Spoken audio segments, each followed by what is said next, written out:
recording now also.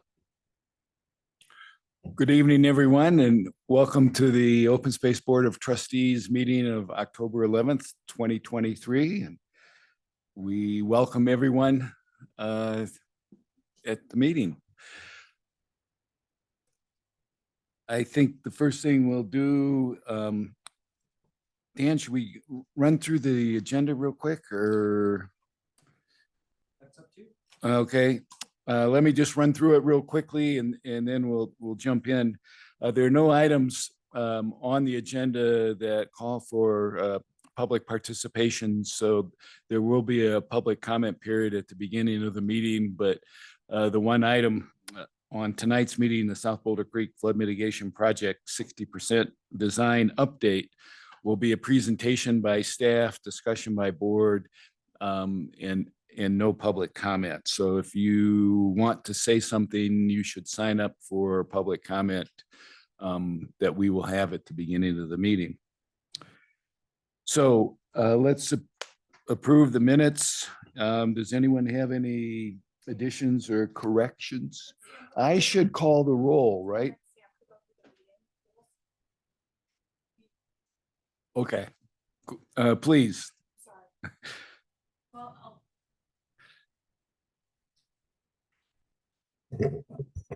Hello. Okay. I'll get us started with the meeting rules.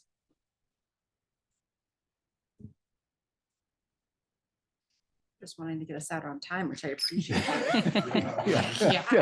Bring it. Jump right to the, yeah. Now the meeting is adjourned. So the city has engaged with community members to co-create a vision for productive, meaningful, and inclusive civic conversations. This vision supports physical and emotional safety for community members, staff, and board commission members, as well as democracy for people of all ages, identities, lived experiences, and political perspectives.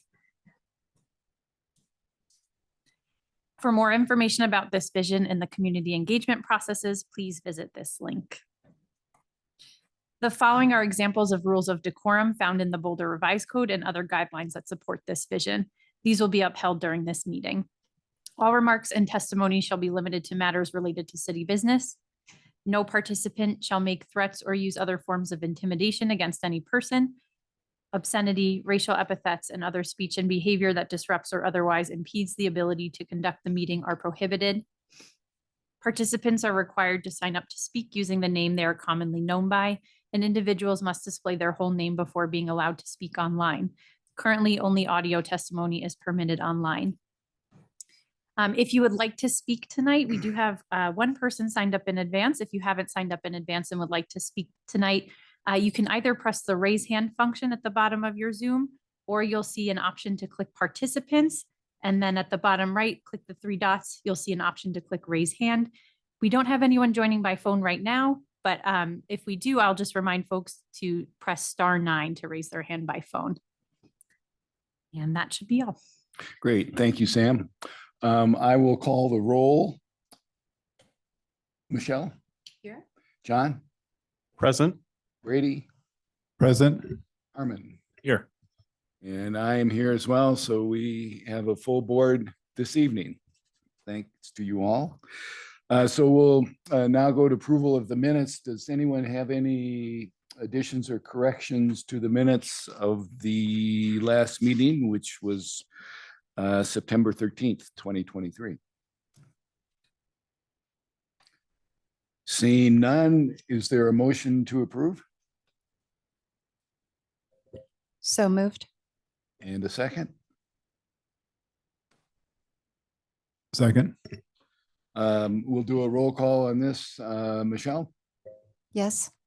John? Yes. Brady? Yes. And Harmon? Yes. And I vote yes as well. So the minutes of September 13th, 2023 pass unanimously. Dan, I think we're on to matters from the board. If, do you have anything? Oh, sorry. God, I'm having trouble tonight. Let's do public comment first before we dive into the crux of the meeting. Sam, so can you let us know who has signed up? Yes, we have one member of the public signed up in advance to speak, and Steve Talene. So Steve, I will allow you to unmute yourself. You should be able to unmute yourself now.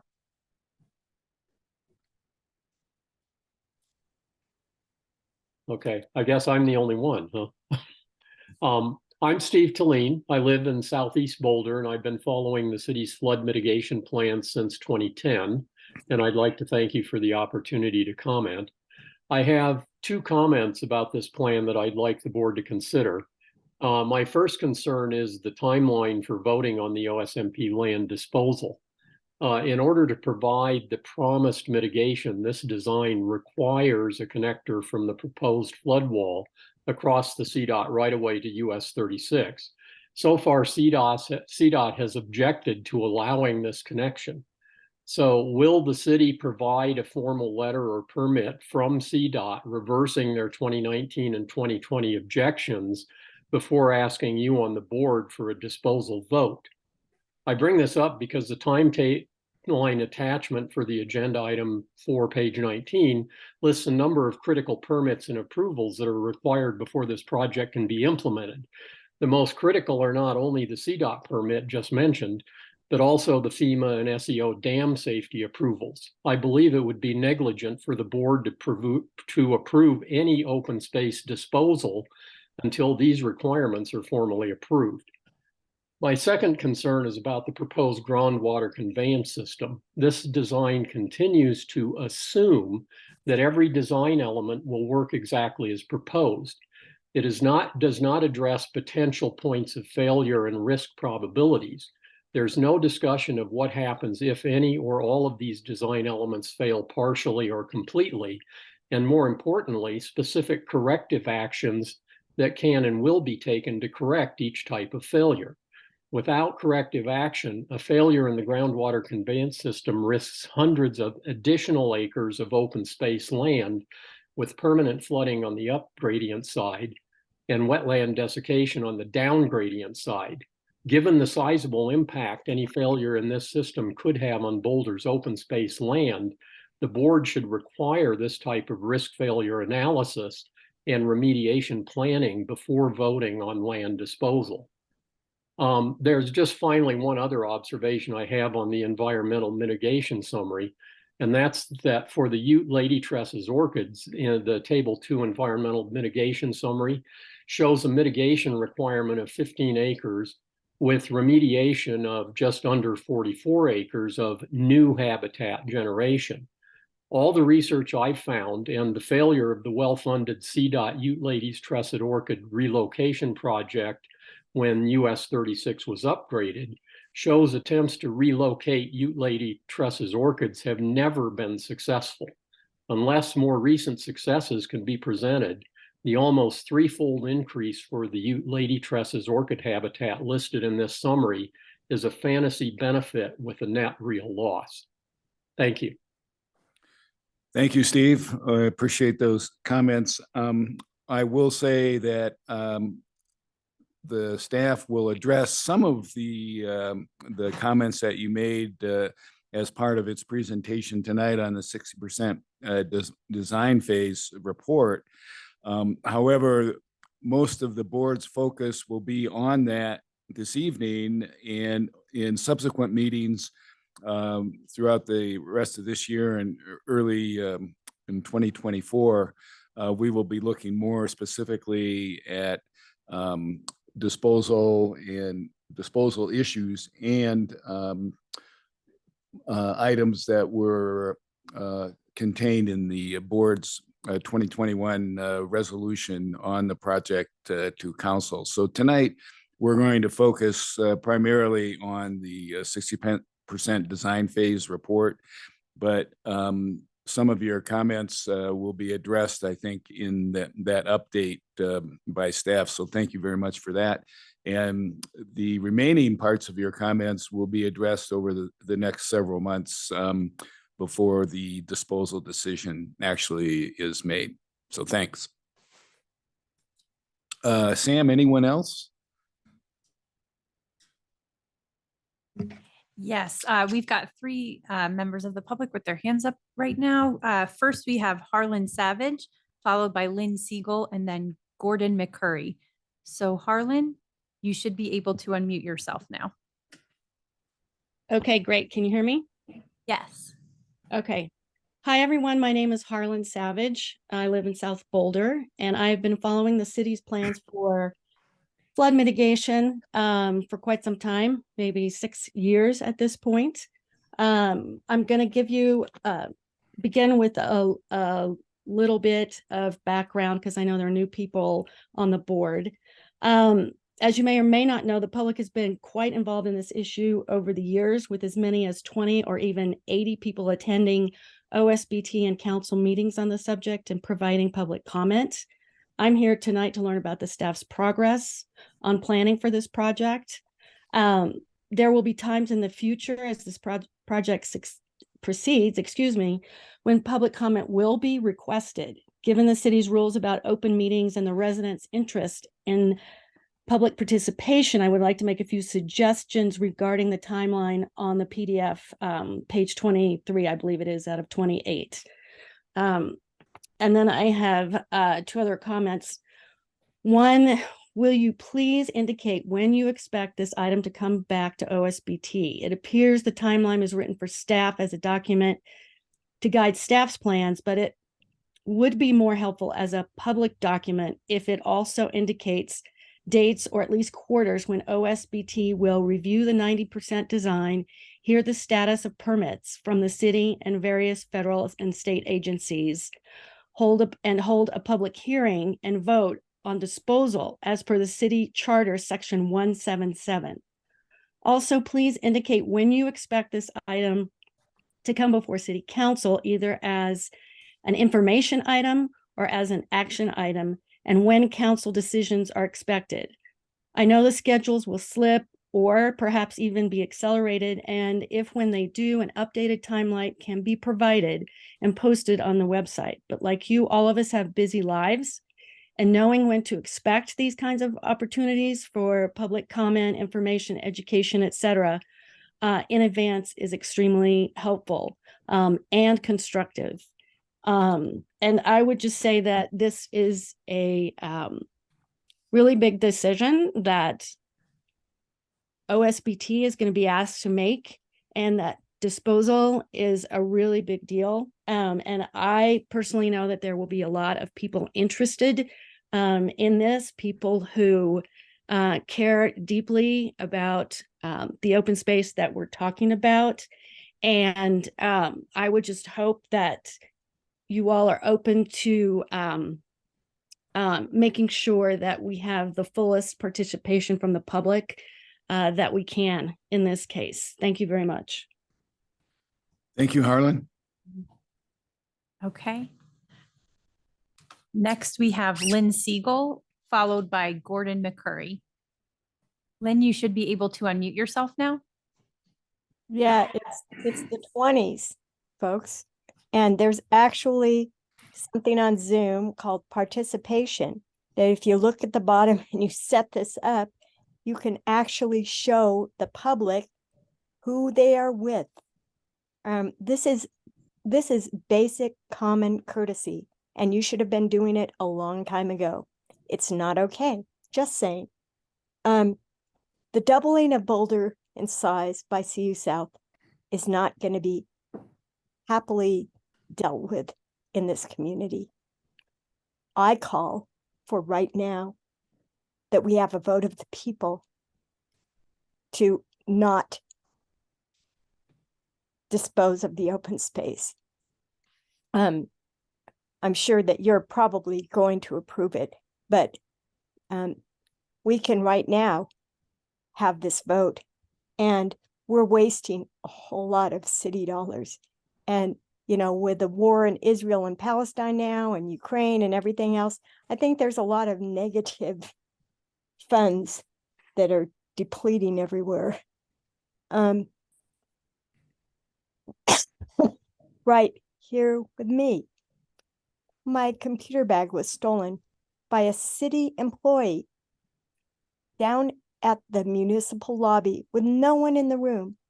right when I was there, 5 feet from me. And they aren't even being prosecuted. And they were seen on camera, taking my things. And I haven't even been able to talk to them. I have curiosity more than anything else. Supposedly they were taking it to give to their supervisor because it looked like their supervisor's computer bag. Then it just disappears. And it had $360 in it. So I'm not really trustful of the city right now. You know, it's expensive to maintain open space. And this is the quote that I always make. The chicken comes before the egg. The cart comes before the horse. The elephant is in the living room. And the developers are laughing all the way to the bank. And that's what's happening with CU. They've got life sciences things I watched last night, you know, going up planning board. And so there's no problem for CU. It's expanding, and its expanse is like not an elephant, an octopus. It's everywhere. And this is a small community. And that's why many of us are here. And we aren't going to put up with it. Maintenance costs. The city can't even afford potholes because contractors say it's too small of a job for potholes. So think about it, people. This is big money to maintain our open space. Thank you, Lynn. Okay, thank you. And then the next hand we have is Gordon McCurry. Gordon, you should be able to unmute yourself. Yes, thank you. Hi, my name is Dr. Gordon McCurry. I live at 1200 Albion Road in Boulder. I'm currently the chair of the Water Resources Advisory Board, but I'm speaking tonight on my own behalf.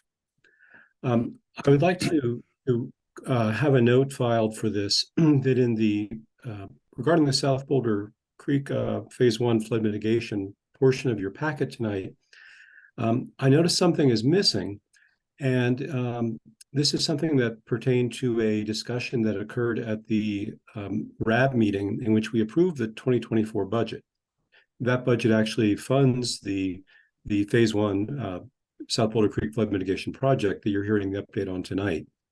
One of the conditions of approval was that the Utilities Department agreed to include in the upcoming designs mitigation of vegetation that clogs the outflow channel, which is north of South Boulder Creek. I think that's referred to as the Beely overflow channel. This isn't in the OSMP land, but it's a very important component of the overall project, because to release the water from behind the dam needs to flow through that Beely overflow channel. And currently it's clogged with sediment and a lot of vegetation over the last decade. And so I was disappointed to not see anything in the 60% design plans that are in the packet tonight that discuss that in any way. So perhaps utilities will address that tonight, or I would hope that when the full 60% design packet does come out, that will be included, because it really is an important component to make this entire design work. Thank you very much. Thank you, Gordon. Dan, do you want to respond to any of the comments? Yeah, I could speak generally about the timeline that as me as working with this board in terms of scheduling have to our best of our knowledge how we're foreseeing things. Obviously, this is all contingent upon the pace of the project. If and when we get a formal request from the Utilities Department for a disposal request. But I would just like to say that in terms of the timeline, it is looking like Q1 will be a time when we will be scheduling some disposal related meetings. And I would suspect that would be a series of meetings, one of which would be dedicated to a public hearing. Right now, if I had to put my crystal ball on it, I would say middle Q1, maybe even a little bit deeper into Q1 with a deep Q1, maybe consideration time by this board. I can't speak for council. They have a council agenda committee that is responsible for setting their agendas, and I don't even want to venture a guess on what their timeline may or may not be. But right now, just to let the public know, that's tentatively what a timeline could look like in terms of our coming back to you next. And Joe might want to add to that if he feels like it when he's back up here to talk more specifically about the design. But I think that would be my only comment so far to what we heard tonight. Okay, thanks. Does the board have any clarifying questions or comments on the public comment? So Joe and Brandon, if you can speak to some of the public comments during the presentation, I think that would be helpful, and I think that you probably will be able to do that. So we'll look forward to that. Okay, I think we're on to matters from the board. The first item is comments or questions from the trustees on the written information in the memos that we received in the packet. Does anyone have any questions or comments on the information contained in those memos? Michelle?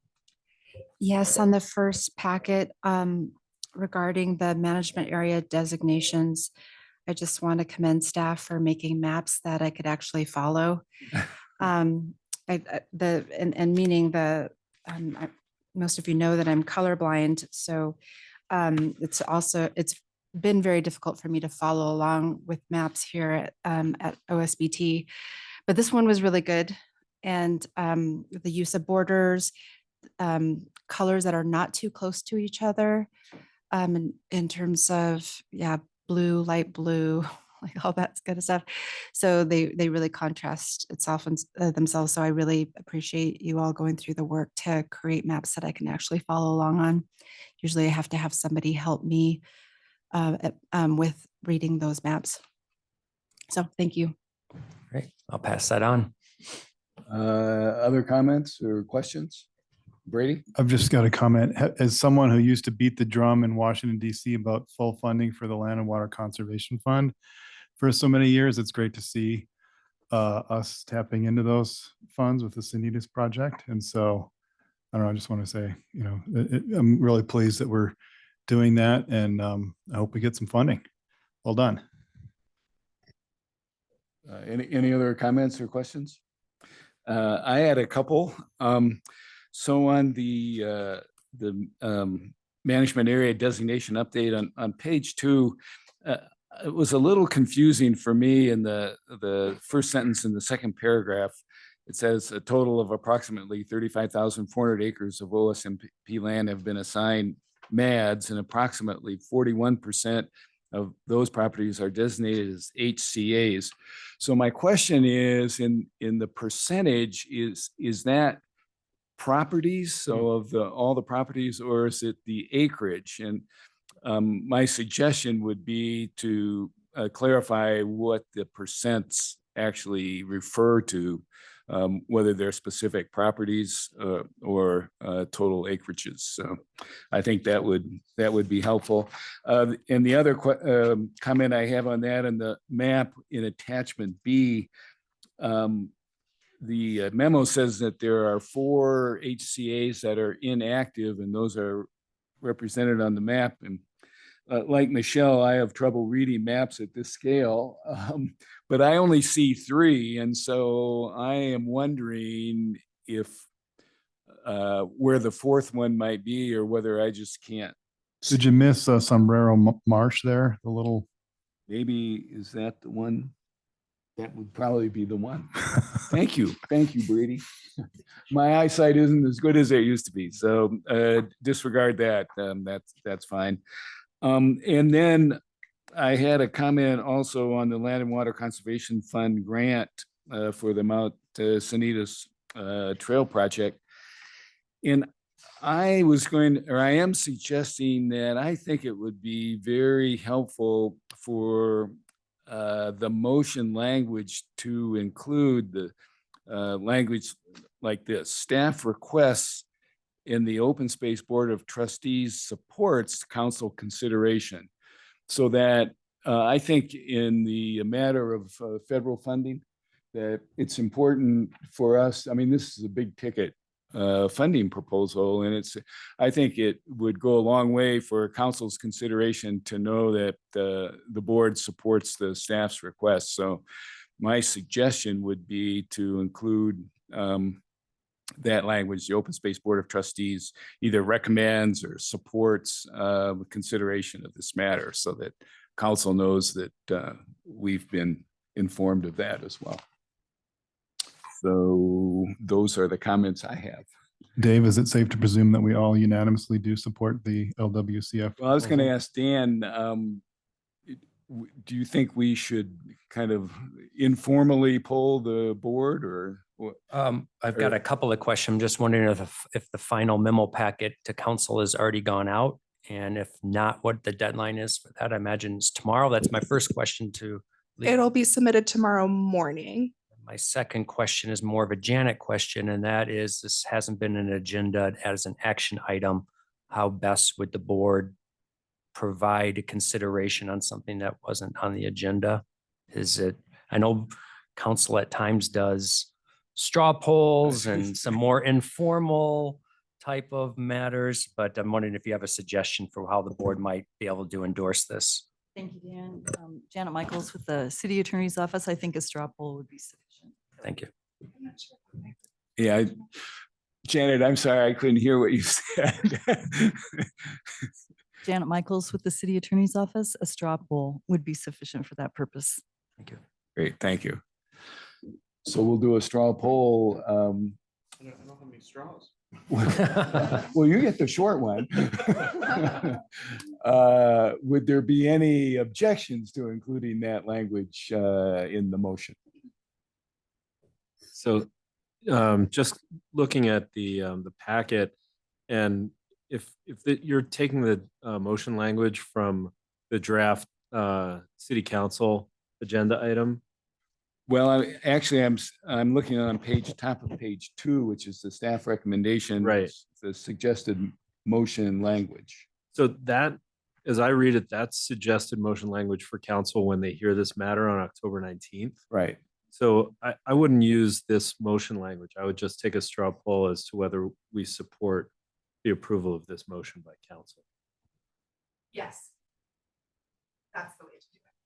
Okay, that would be fine. Let's do that. Okay, that's awesome. Thank you. Is there any objection to supporting this language? Great. So the straw poll shows the board is unanimous in its support. Thank you. That's included before it's submitted tomorrow. Thanks, Great. Leah. Thank you. Okay. I think Michelle and Harmon, if you want to go ahead and talk with the board about the drafting of the retreat language for the rules of procedures, that'd be great. Yes, so feel free to step in, Harmon, but we had our retreat and we came away with a subcommittee made up of Harmon and myself to take some of the feedback that we received during the retreat regarding the rules of procedure. So it's not the retreat subcommittee, but a different subcommittee to take the feedback that we received and massage some of that language a bit. And we, Harmon and I met and we came up with a draft. We stuck to the sections in which we discussed at the retreat rather than encroaching into other areas of the actual document. We turned a draft to Leah and she sent that to all of you, I guess yesterday that was. And the process is tonight we would welcome any sort of broad strokes feedback, but we don't anticipate spending time going into some of the details of the document because we'll have, I think, 35 minutes in our November meeting to go through that. And we would ask that within this next month, you spend some time with that document and we hash out any sort of details in our November meeting or any edits in our November meeting. And then at that point, we will take that particular feedback, incorporate it, and then kick it off to Janet for any other feedback. And by the December meeting, the plan is to vote on any changes or that final version. So I don't know if you want to add anything, Harmon? No, I think you did a great job throughout the process and a great job explaining it. So thank you. Leah, can we pull that up just in case anyone wants to refer to the document itself? So are there any comments or thoughts initially from the board on what we've taken a look at as far as what Harmon and Michelle have drafted up for our consideration? This would be not specific wording per se, but kind of just the general, overall focus of the revisions. If we have wordsmithy feedback, is that okay to do via November. in November? Not okay. Yeah. All right. I think tonight what we just would like the board to make sure that in your minds that the subcommittee captured the main thrust of the discussion, and the language reflects that. I feel like they captured what we talked about at the retreat well, and I don't have any suggestions or changes at a high level. Right. And Brady, okay? And I'm okay. So I want to thank both Harmon and Michelle and Dan for the work that you did. So we'll be taking a closer look and have a little more detailed discussion at the November meeting, with the eye of getting that in a final version so that the city attorney's office can review it, and then we can vote on it in December. So thank you very much for that. Dan, or Jeff, the North Sky Trail construction volunteer opportunities for the board. If you would like to talk to us about that, we would like to learn about that. Yeah. Thanks, Dave. Jeff Haley, Deputy Director for Trails and Facilities. So we actually, Leah, I believe, sent an email earlier this week about some potential dates related to volunteer trail work on North Sky Trail. At the retreat, as you all were just discussing, I think there was some excitement, or at least intention of the board, to maybe get out on the trail and do some volunteer work alongside the community. Unfortunately, once I talked with the team, most of those opportunities are winding down for the season. And so actually today was one project we had going on. And then pretty much, unfortunately, the last one we have for the season is next Wednesday, the 18th. These are already scheduled dates. There's some, I think the 18th is actually Volunteers for Outdoor Colorado will be out there doing some work throughout the day, that the board is welcome to join in, participate, work alongside. But again, we recognize that's pretty short notice and you all have busy schedules. So the one, if you can't make that date, the other opportunity we have is either myself or our staff would always welcome a hike along the trail with any number of you individually or in a pair of two to kind of see the trail and talk through the progress this fall. Certainly reach out to me and we'd be happy to do that. I think the other opportunity would be maybe after the winter next spring, we could also look at a field trip opportunity or some type of event to go out after the snow clears. And in fact, we'll have bridges constructed at that point and that sort of thing. So there might be more to see. So anyway, we just wanted to follow up. I'm happy to answer any questions now if you have about the options, but we wanted to circle back on that request from the retreat last week or a couple weeks ago. Great. Thank you, Jeff. Yep. Does anyone have any questions? Yeah, what I took away from that was not really us wanting to volunteer to like get our hands dirty, but Brady wanting to actually trespass the land without getting a $2,000 fine. Okay. No, That was one of my concerns. We can't commit to that. No, I have recently done trail work and like moved rocks and I couldn't walk for like a week. Oh, yeah. I couldn't move for a week, but I will be ready and recovered by the spring to be able to Great. do that. But I would actually like, if Brady, if you would like to go out with staff, I would be interested in walking it with staff. I was actually going to go out next Wednesday. I'm available for part of the day. Excellent. And I would have said that even if Michelle hadn't been goading me. You can do it legally next. Yeah.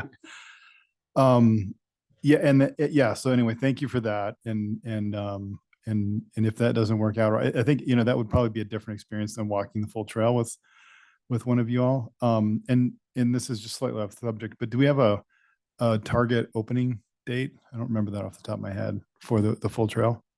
Yeah, so generally next spring. In fact, I think we have bridge construction, and pretty much the majority of construction should be complete by like March or April.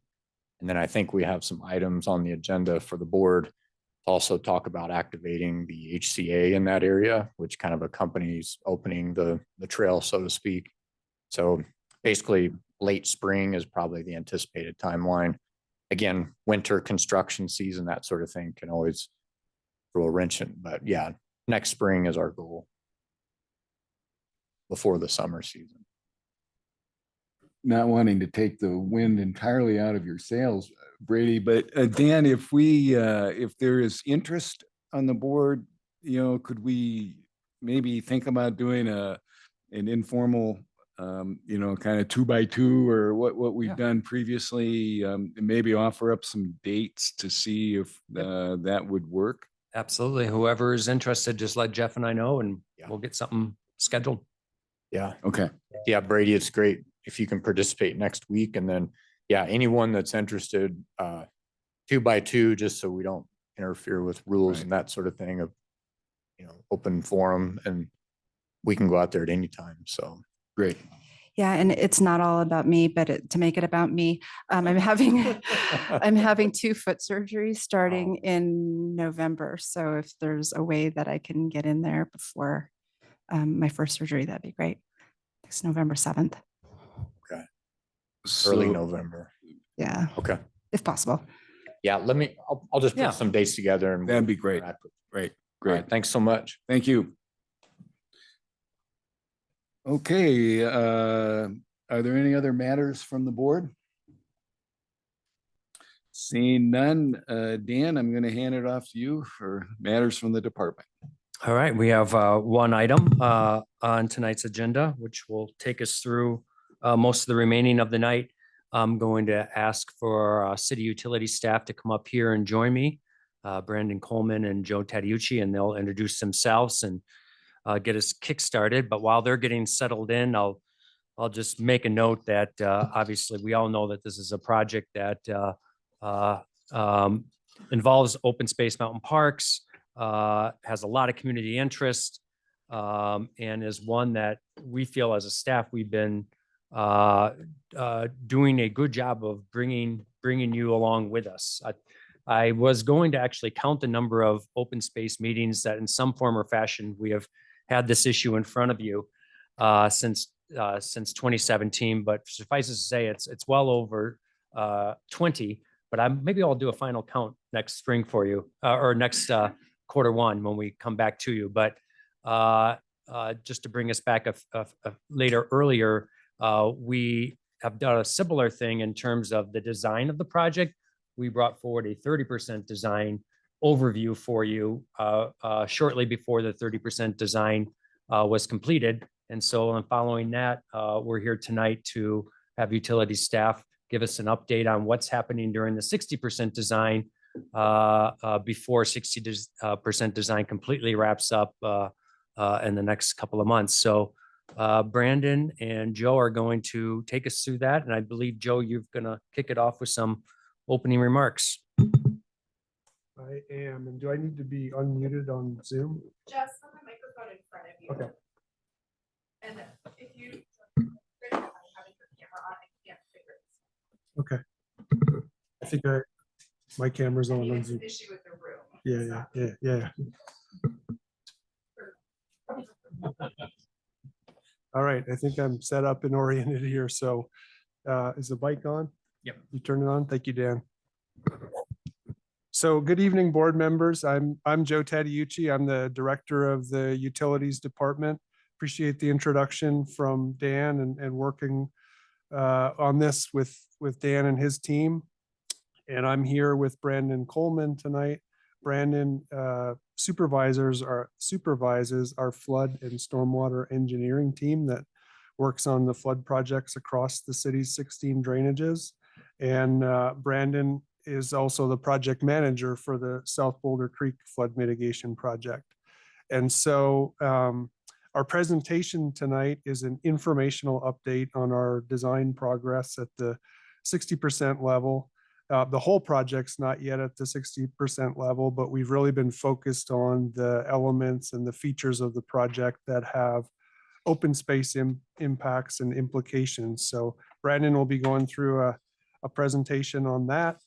And there have been some positive refinements and reductions in open space impacts that Brandon will brief you on. And those changes have been made since the last time we briefed the board at the 30% level. So some positive news to share there. And just commenting before I turn it over to Brandon about one of the public commenters who mentioned the RAB motion, and that was related to the budget process, and the Water Resources Advisory Board has a role in making a recommendation to City Council related to our capital improvement program and utilities rates. And so they unanimously approved that, but had some conditions on it about related to Veely Channel maintenance and advancing another phase of the South Boulder Creek projects that's different than what we're talking about tonight more quickly. So we intend to honor those commitments that we made in discussing that with the board, and I'd be happy to share the RAB meeting minutes with the Open Space Board if that would be of interest. But that's what I had for an introduction, and with that, I'll turn it over to Brandon to get started on our presentation. Great. Thanks, Joe.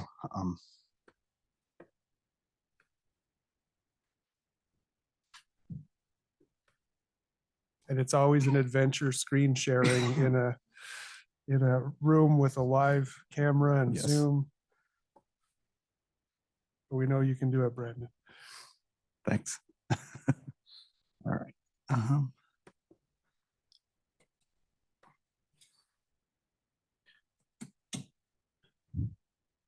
Okay, great.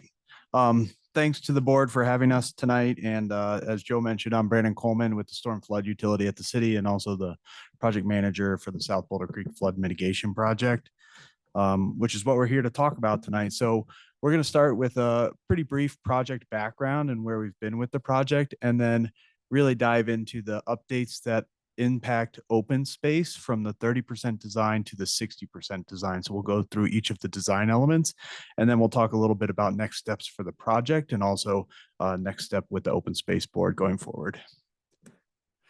So for a project background, this is really phase one of the South Boulder Creek Flood Mitigation Project, and it's been an ongoing high priority flood mitigation project for the city since about 2001, starting with floodplain mapping.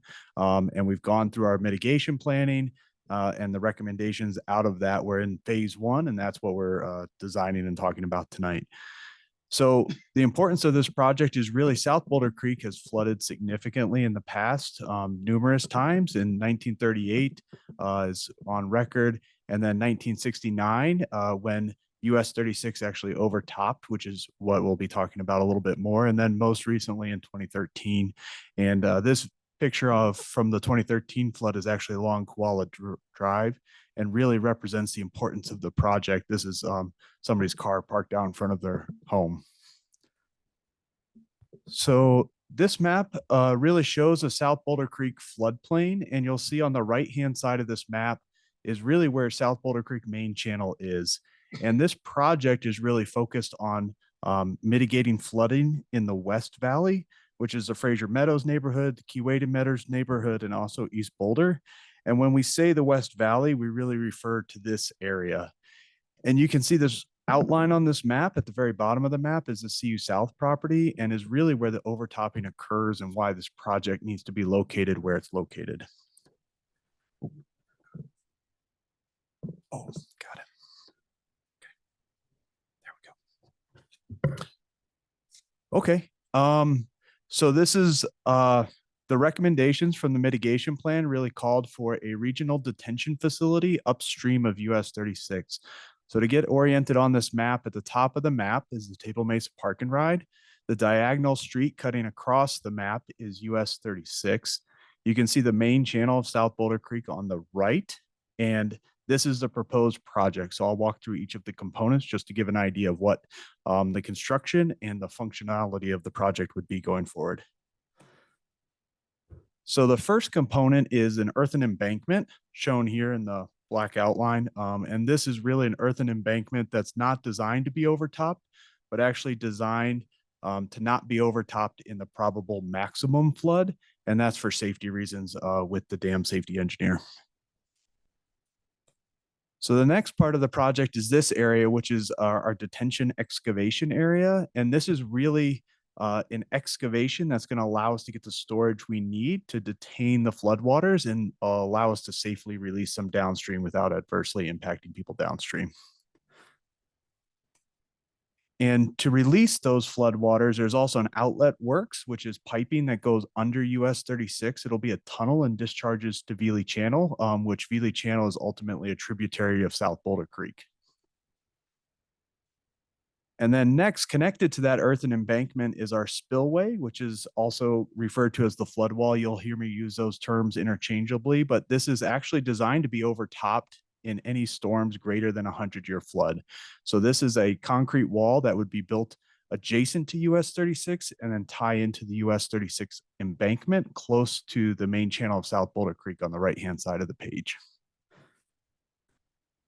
And then lastly, this part of the project's really come in since the 30% design and working with the Open Space Board. We have an environmental mitigation area, which is really focused on a portion of the CU South property commonly referred to as the open space other area or the OSO area. So you can see the outline here. It's about 119 acres. It is within the South Boulder Creek historic floodplain, and the terms for this property to be conveyed to the city were set forth in the CU South annexation agreement.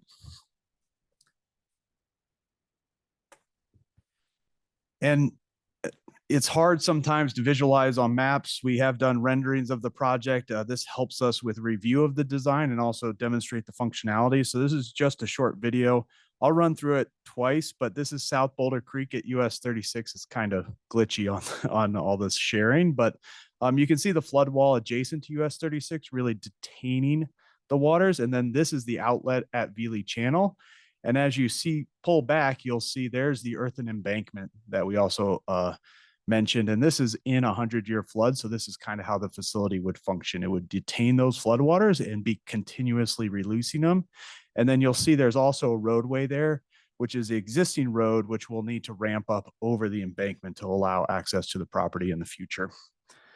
So sometimes that goes a little fast. So I'll just click through it one more time. So this is the South Boulder Creek Bridge at US 36. You'll see our flood wall is adjacent to US 36. That's why there's no flooding on US 36 in this scenario. And then our outlet structure to Veely Channel, and then also the earthen embankment in the back there. So those are really the design components, just to give you kind of a visualization of what the project might look like in the future.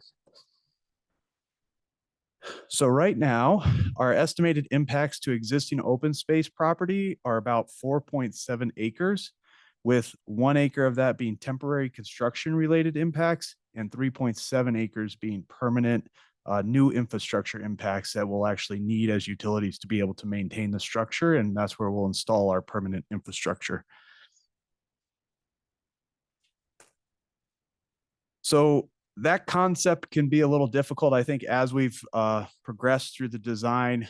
the open space impacts in that corridor I just showed you are really related to the spillway / flood wall and the infrastructure around that spillway and flood wall. This is just a quick section of that flood wall, and there will need to be a foundation to make sure it's safe. So we have no undermining from seepage underneath the facility. And then also a groundwater collection system on the upstream side, piping that connects that, and then a groundwater distribution system on the downstream side. So one of the comments tonight was about groundwater, and that's our proposal essentially to be able to move that forward. So the area of open space we're talking about is associated with that whole corridor. So I've highlighted it here, and that's the spillway flood wall in the middle there. And as you move forward, to be able to construct this, we will need to excavate a working platform. So that's this line that's popped up here. So those are really impacts that will happen during construction, but we don't need all of that permanently. So moving forward, what it will look like when it's done is we will backfill that working platform back to the existing grade, and you'll see the flood wall above grade, and then also natural grade on either side of the flood wall. And so for the working platform, kind of that whole area we're talking about, the temporary impacts are on the far left-hand side of the screen. So impacts associated with construction, the construction corridor we're going to need to work in. And then when we're done, really the permanent impacts that we'll need and for the new infrastructure, really to accommodate the new infrastructure, will be on this right-hand side of the screen. So that's the difference between temporary and permanent impacts within that 4.7 acres. It's also really important to point out this map is very busy, rightfully so, because the open space around this area and within our project site does have a lot of environmental resources. So wetlands, unique habitats, and also 2 federally protected species in the Preble's Meadow jumping mouse and also the Lady Truss orchid.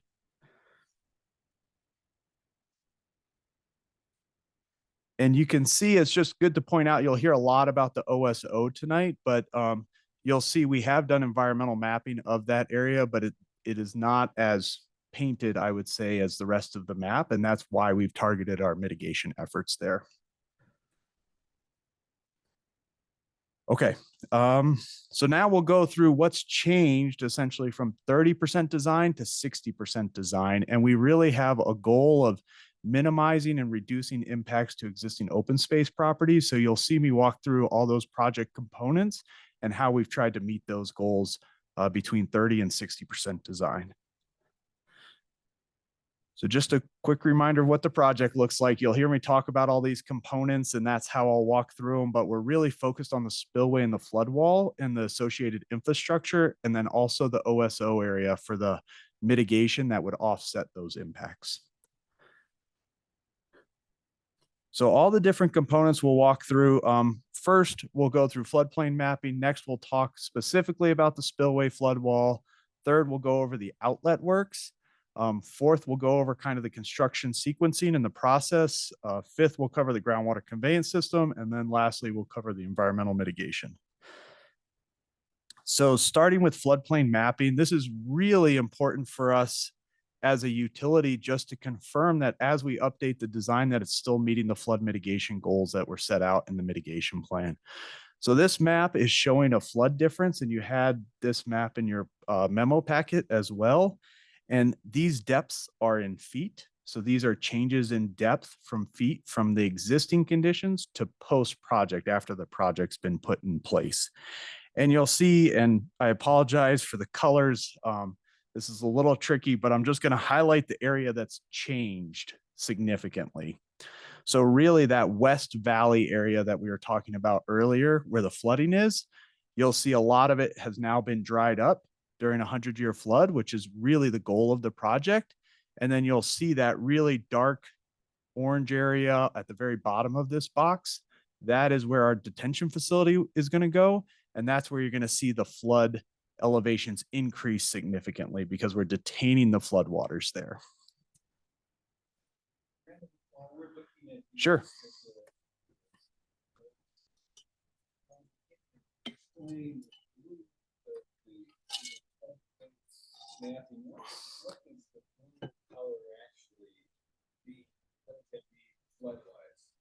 Sure. So there were 3 maps in your packet. The first figure showed existing conditions floodplain, which showed flooding in the West Valley. What does that mean, flooding? Yes, so that's just flooding extents. So where you would expect flooding. So we didn't show flood depths on that map for existing conditions, and we didn't show flood depths on proposed conditions, but this map is really the critical one because this shows the difference and how we would expect it to change once the project's in place. So is the blue color on this map the same metric as the blue color on the other maps? As far as the No, this is depths. flood depth difference. So the blue color on this map is representing less than 1/10 of a foot of Right. change in flood elevation. So you'll see that mainly along the main channel of South Boulder Creek, where we don't expect much flood. Well, we can't adversely impact the floodplain on the main channel. So in the other map of the floodplain, we shouldn't assume that it's a 1/10 of a foot of Yes. flooding. Yes, that's correct. Okay, Yep. great, thanks. Just a note of clarification and a question is fine. But what Brandon is going to do is he's going to go through all these 6 elements, and we're going to bring the 6 element slide back and then specifically ask if you have questions under each of these. So for the most part, if we can hold the questions, we're going to go back to all of this and we'll go through each one again and answer your questions for all 6. Thanks. Okay, so next we'll go over the spillway and flood wall. And as I mentioned, this is really our concrete structure that's going to be detaining flood walls and is going to be designed to be overtopped in any flood greater than 100-year flood. So we saw this section earlier. This is really showing that for that wall to be structurally sound, we're going to need a secant pile foundation, which is going to go down to bedrock. And that's where there's been a lot of concern about groundwater cutoff. So in a typical dam, that would be designed to cut off the groundwater, but we'll install groundwater collection and distribution on both sides to allow for natural movement across groundwater. And then you'll see that working platform as well in this cross section. So the alignment, this flood wall is really tied a lot to the permanent impacts. So the closer we can move this flood wall to the US 36 right of way, the less permanent impacts we would expect from the project. So at 30%, our initial assumption was that this wall would be 45 feet away from the CDOT right of way. So into open space about 45 feet. So that was this alignment shown here. And really that was a base assumption, assuming we needed 90 feet for construction. And through the 60% design process, we've been able to adjust that alignment based on existing utilities location information and also updated bedrock elevations. And also we're working with a contractor right now for a constructability review, but we've been able to move that wall now closer to the CDOT right of way, anywhere from 5 to 30 feet. And that really varies just depending on how deep the bedrock is and also how close we are to utilities. So we can't interrupt those utilities. So from our standpoint, that was a good win for the project that we're able to move this wall closer to the US 36 right of way. And we would expect that to translate into a reduction in permanent impacts to existing open space property. And then you'll see at the bottom right-hand side of this alignment is really where we have to tie our flood wall into the US 36 embankment to allow us to create detention. And that was an area that we also focused on to try and reduce our impacts. So this plan view is really just showing the 30% design, how it was presented. So we had that 45 foot offset, and then we run to the correct tie-in elevation, and then we had a 90-degree angle right towards US 36. And that's where those two things tied together. For the 60% design, what we actually did was we angled that wall as we got closer to US 36 to further limit our impacts. And instead of just filling when our wall tied in, we also added a retaining wall to further keep our footprint off of open space property. So compared to the 30% design, You can see these lines are actually what was in the 30% for our limits of disturbance. And we've been able to minimize those at this point for the permanent wall alignment.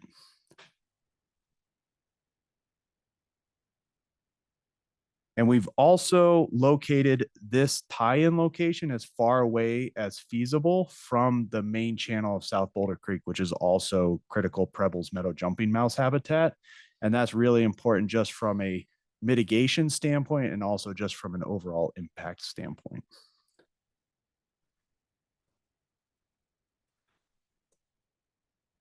So next, this wall is going to be a pretty prominent feature on the landscape. So the US 36 regional bike path runs next to US 36.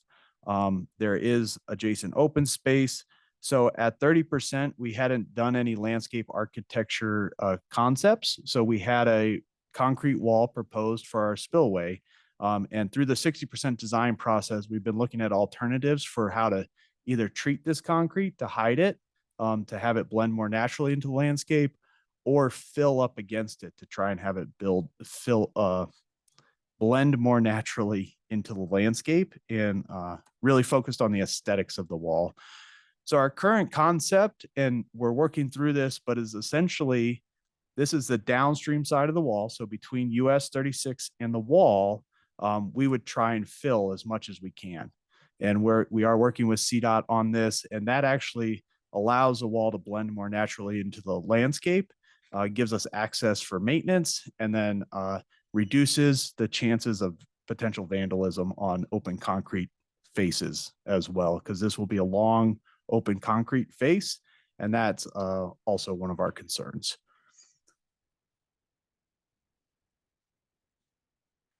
And then further looking at this concept, this is what we're working with CDOT and our transportation group as well, is can we, instead of just filling up against the wall, can we vary that fill, have undulations, potentially relocate the bike path in this corridor to allow for the wall to be more hidden rather than just a linear feature. So these aren't for sure yet, but this is something we're considering at the 60% design. We know that first alternative would all be on city property, so that would be feasible. This is going to require some work with CDOT and also our transportation group going forward.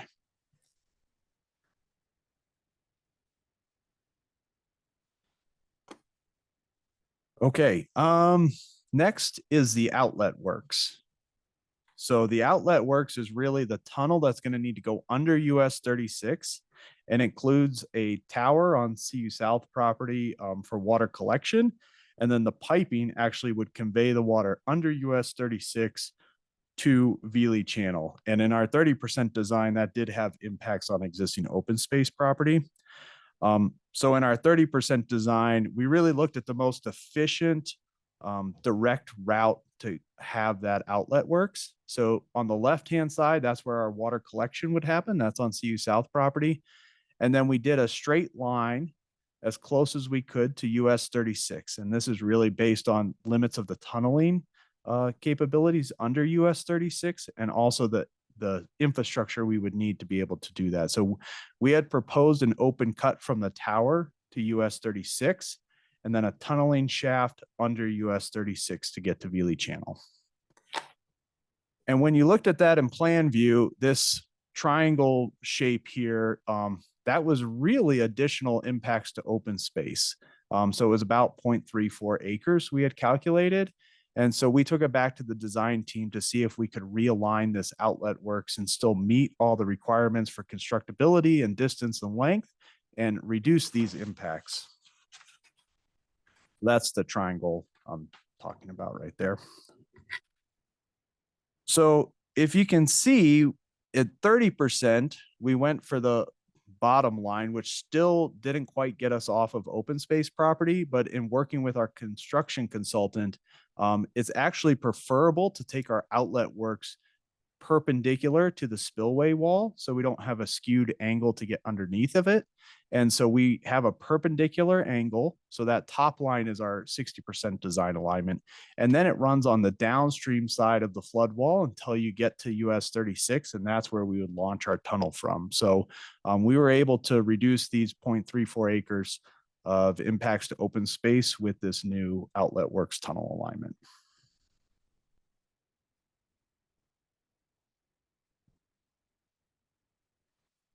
And next, I just want to touch on constructability a little bit. I know there's some new board members, but just talk about why we need a working platform, what that gets us from a construction standpoint, and why having a contractor on our team is so important at this stage rather than waiting for the bidding process. So this is a figure that we've presented in the past, and I won't go over all the steps, but essentially you can see our spillway flood wall in the middle there, the foundation, and also our groundwater collection system trenches. And to be able to remove dirt and dig trenches, we're going to need space for dump trucks to run and also for excavators to be able to work. So that was originally approximately 90 feet.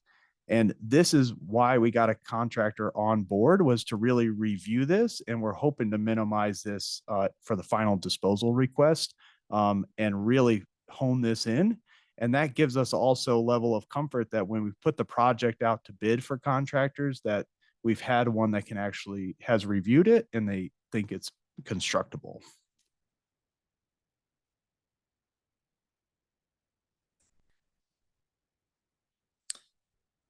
Next is the groundwater conveyance system. So this is a really key feature for the design, and I put a link in the memo to the previous presentations we've had to the board on this. So we've done pretty extensive groundwater modeling and also monitoring out there on the site.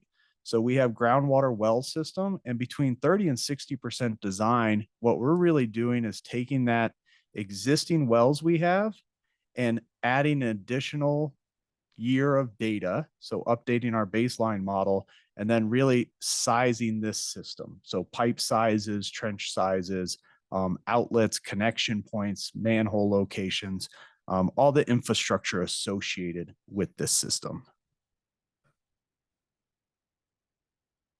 And yes, okay, good. So, and I'll just go over briefly how this system works. So this is kind of a fundamental engineering process for groundwater collection and then groundwater distribution and conveyance through our wall, or the foundation of our wall, in a safe manner through piping. So we're really going to focus on this lower section. You see our wall, our pile foundation. We're going to focus on this lower section now. So this is the trenches that we're talking about. So on the left-hand side, that's upstream. So that's where groundwater would be flowing from the left-hand side of the screen across.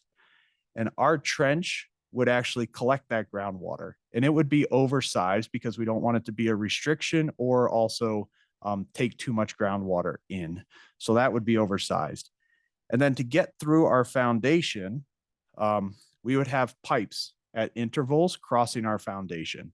And that would allow us to safely pass groundwater through our foundation. So dam safety, this is a high hazard dam. This is a really important component of the project.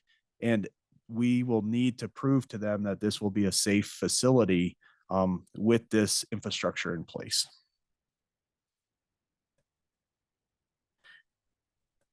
And then finally, on the downstream side, we're not just releasing it to an open channel or anything like that. We're actually putting it back into a groundwater distribution trench. So that actually limits how much water can pass through the system based on what the natural system on the upstream and downstream side can provide and also distribute. So that's really the limiting factor. And you'll see on here, we also have a valve here. So I mentioned the system will be oversized, but we'll have all these groundwater monitoring wells that will be able to monitor post-project, and we can adjust these valves as needed. So we won't be able to use any mechanical means, so no pumps or anything like that, but these valves give us adjustability in the system after it's installed to be able to meet some of those requirements.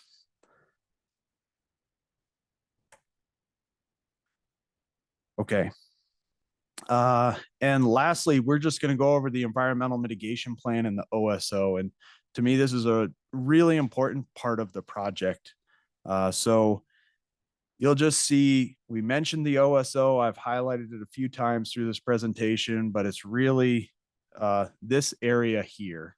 And you'll see there's a big line cutting through it right now. That is an existing FEMA certified levee, which disconnects this area from the historic South Boulder Creek floodplain. And it's also been historically mined through the Flatirons Gravel Company.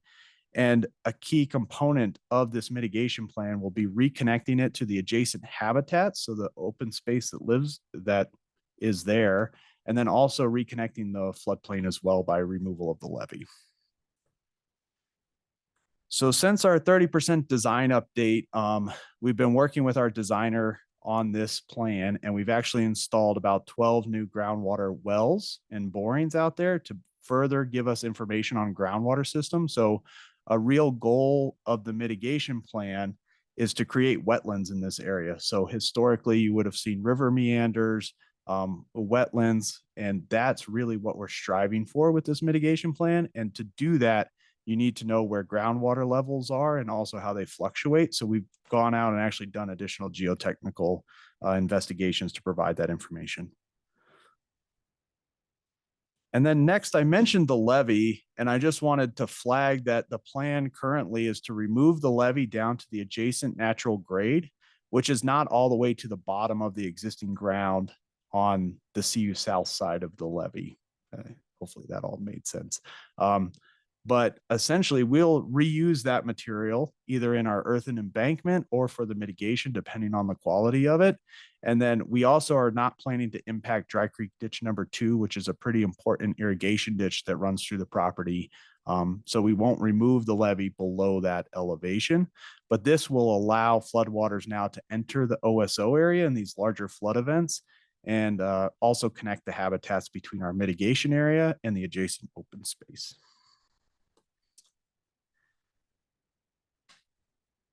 And I know, Michelle, you mentioned colors and figures, so this one's a tough one for me, but I'm going to point out a few key features here. So there's arrows on this figure. And those arrows are really showing where we would expect most of the water if it moves through this site from a mitigation standpoint, where the water would flow. So that's the first place you would see water. And that's really targeted for wetlands type habitat. And then adjacent to that, you'll see more, more wetlands. So we're trying to create as many wetlands and kind of historic flow paths as we can through this mitigation area. And then next to that, you'll see some uplands restoration, which it's really, we just aren't able to create wetlands there. So we're really focused on a wetlands mitigation area. And then you'll also see these hatching. So these diagonal lines across the map there, those are areas where we know we have resources currently that are on the CU South property that would come into city ownership. And we also really want to focus on preserving and conserving those resources as best we can through this plan. So we don't want to disturb portions of this OSO area that we know have good quality habitat and also threaten an endangered species. So that's what that hatching represents. And the last time we presented on this, you'll see on the very bottom of the screen, there's these 3 ponds, which through our concept design, we weren't sure if we were going to include those in this mitigation plan. And for this design update, we've included those ponds. So there's a lot of cattail habitat out there. Don D'Amico has been working with our team. If you have questions about the habitat, I think he'll be able to help answer them, hopefully. And then, so we've included all 119 acres of the OSO in this mitigation plan, which is actually in that resolution as well.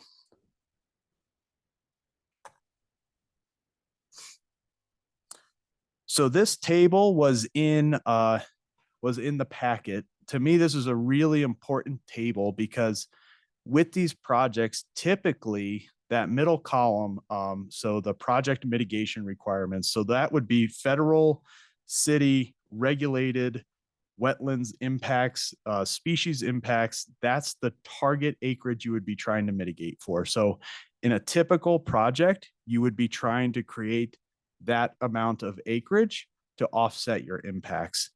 And then on the very right-hand side in the column, you'll see those are the impacts that we're actually proposing to create in this OSO mitigation plan. And in most cases, they meet or exceed those regulatory requirements that we would need, and in some cases quite substantially. So that to me is a really big benefit of the project. And I did just want to point out there were 2 footnotes on this table in the memo. The first one is the Boulder Wetland Buffer Zone. So you'll see the Boulder Wetland Buffer Zone is actually a way to account for impacts outside of wetlands. And we really targeted creating wetlands over buffer zone or upland because wetlands are a much more desirable habitat. And we've been working with open space on looking at that ratio and what we actually want to get out of this mitigation plan.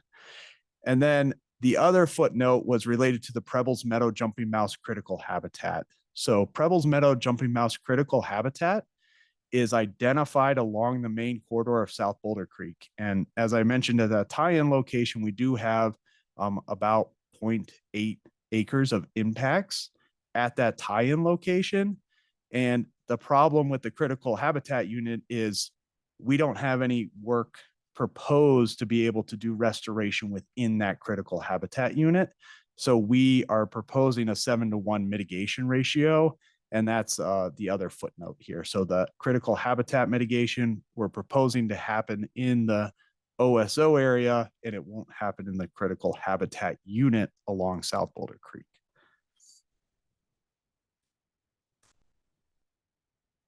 Okay, Dan mentioned we'll have time for questions. I feel like I've done enough talking at this point. So I have all the different areas that we went through and happy to answer any questions you might have about the project. And then after that, we can go through next steps with Joe and Dan here. Yeah. Just so you know, we'll go through the timeline, next steps after we do these design questions. So there's one more portion of the presentation following questions on the design elements.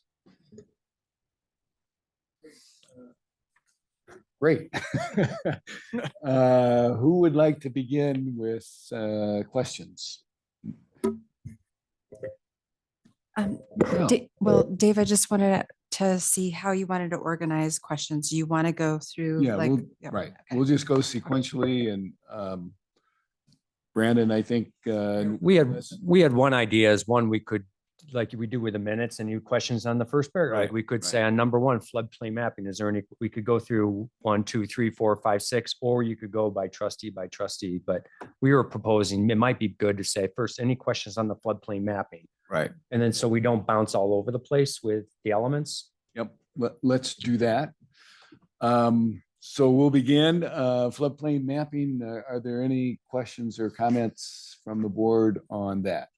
John? I've been following this for a long time, and the map showing the floodplain delta was really, really valuable to see, and I really enjoyed seeing that. I feel like that's the first time I've seen it in one of the packets, having followed along closely for a while, but that was really fascinating to look at and really helpful to kind of see and visualize what was going to happen. So thank you for that map. Other comments or questions? Brady? What happens in a 500-year event?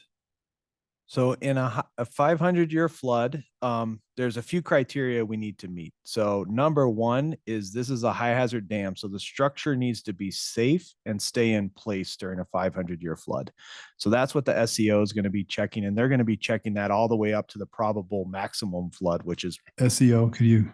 State Engineer's Office, who reviews dam safety projects. And so when you're referring before that we have to prove to them that this is safe, that's who you were talking about? Yes, they review lots of components, including the flooding and the function during flooding for extreme events. So in a 500-year flood, we would expect the facility to overtop along that floodway, flood wall spillway.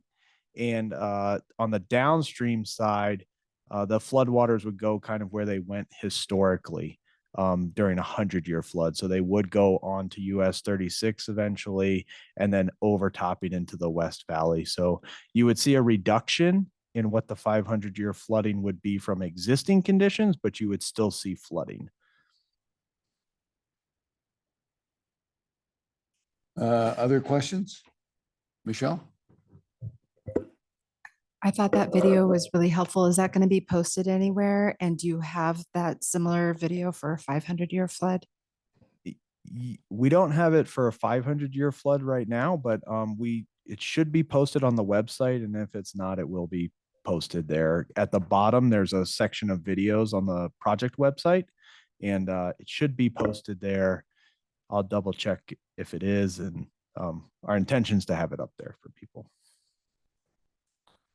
So Brandon, I still am struggling with the floodplain mapping. So what I need to know is the 3 maps that are in the packet. So how is the floodplain mapped, and how did the more recent mapping differ from the previous mapping? So through this process, through the design process, the original floodplain mapping was done in 2004, 2008, and accepted by FEMA in 2010.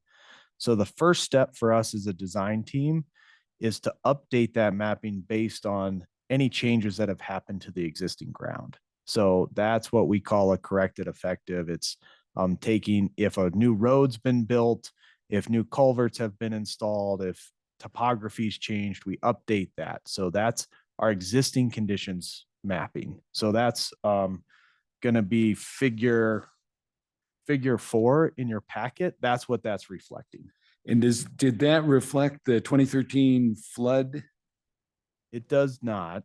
So what happens is our FEMA hydrology is based on a short duration thunderstorm. So very similar to what the Big Thompson flood was a very high intensity, short duration thunderstorm. 2013 was a long duration, low intensity thunderstorm. We did evaluate the difference between a short duration and a long duration thunderstorm and found short duration to be more critical. But we haven't modeled the 2013 flood specifically. And so then the third map, which is figure 6, that shows the results of the modeling of the effect of the project on the floodplain. So what went into that resulted in this map? Right. So if you were to look at figure 4 and figure 5 and to compare them, how they're different. So the existing conditions floodplain, and then the floodplain after the project's done. What are the changes in flooding depth you would expect? So we're really highlighting the green areas is places where it flooded it would flood today, but won't flood post-project. So we call that dry. And then you'll also see we have changes anywhere from 1/10 to half a foot to a foot. And you'll see downstream, there's, for the most part, it's just reductions in flooding. So you'll see a lot of negatives between 1 foot and maybe 1/10 of a foot, some reductions there. So that means there's still flooding, but a reduction or a benefit in flooding. And then upstream of US 36, you'll see that orange color, that's the above 1 foot. So that's really representing the flooding now is being detained in our facility in those locations. So there is no risk or hazard associated with the numbers here. No. As far as the mapping is concerned. No, it's just really trying to represent areas that would change based on the project from a flooding standpoint, and really trying to represent areas that we would expect to either see an increase in flooding, which is our detention facility, and then a decrease in flooding, which is the West Valley area that we're trying to protect from flooding. And so the numbers of impacts, population or residences that are in here, help me remember, did they change from the 30% update based on additional modeling and information, or are we still looking at basically the same numbers? I would say it's basically the same. We haven't rerun that analysis for the 60%, but we know a lot of the development and the structures are the same as what we saw in the previous. Will you rerun it? I think we can. From a design standpoint, we're really looking at flood extents. So if we see a significant change in flood extents, that would prompt us to rerun those. Okay. Great, thanks. I've got a quick follow-up. Brendan, what's your level of confidence in the modeling here? Ooh, that's a, it's a tough question. I think when we work in the floodplain area, no storms will ever hit like this, but we have a very good confidence because we have a recent event that kind of validated what we saw. So 2013, although we didn't equate the flows and the type of storm event, we did see like flooding extents matched to what our 100-year flooding extents were. So post 2013 flood, we went out, mapped high water marks, kind of where we saw debris and things, and particularly where US 36 overtopped, and that matched up very well with what our regulatory floodplain map is what you're looking at here. So we do have confidence in it in that aspect. Just in terms of rerunning the model, by moving the flood wall as far north as you could, is that going to increase capacity? It does a little bit, but a majority of our detention's happening on the CU South property. So that's why we had that excavation area. So that was really an important part for us, and hydraulically more complex is really we want to check when we move that flood wall that the facility is still going to function as it was designed. Brandon, have you guys considered, or is it worth, and I'm still struggling, but is it worth showing on a map the information we have on the 2013 flood as far as extent and depths are concerned to compare with what the projection is as far as the effect from the project? Yes. So I'll say the 2013 flood extents are publicly available. So if you go to our Boulder flood zones website, where you can see if your property's in the floodplain or not, one of the layers there is the 2013 flood extent. So you can look at that, and we know it matches relatively closely to our 100-year existing conditions flood just based on that information, but we haven't created a figure that shows 2013 extents compared to our existing or proposed conditions. My considered opinion would be that would be very helpful and informative both to the public and to the board. Because one of our responsibilities is to weigh benefits from the project with impacts from the project on open space. And so I think we want to be assured that, that what we're seeing as a positive effect from the project downstream, makes the impacts on open space, tolerable. Right. Okay, great. Thanks. Any other questions on floodplain mapping? Great. We'll go to spillway flood wall. Are there any comments or questions? Harmon? Sure.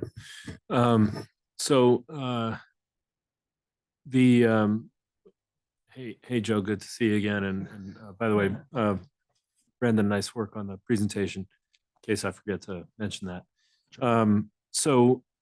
I think backfilling the downstream, the 36 side of the wall is a really smart idea for a lot of reasons.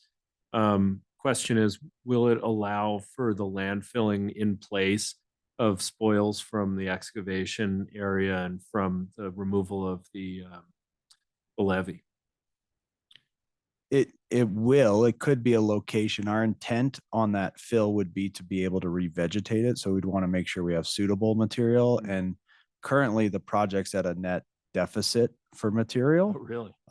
So there's a lot of material being moved around for the project, but yes, we'll use the appropriate material on the downstream side. And if it comes from on site, that is actually preferable. Okay. And you are going to try to use all the spoils on site so as not to have to truck them Yes. off. Okay. And then just have you considered the potential for scouring on the backside, when that wall gets overtopped, and I didn't say if, that all that backfill, we don't want that ending up in South Boulder Creek. So is there armoring or some velocity mitigation that's going to get done to keep that landfill in place on the backside of the wall? Right.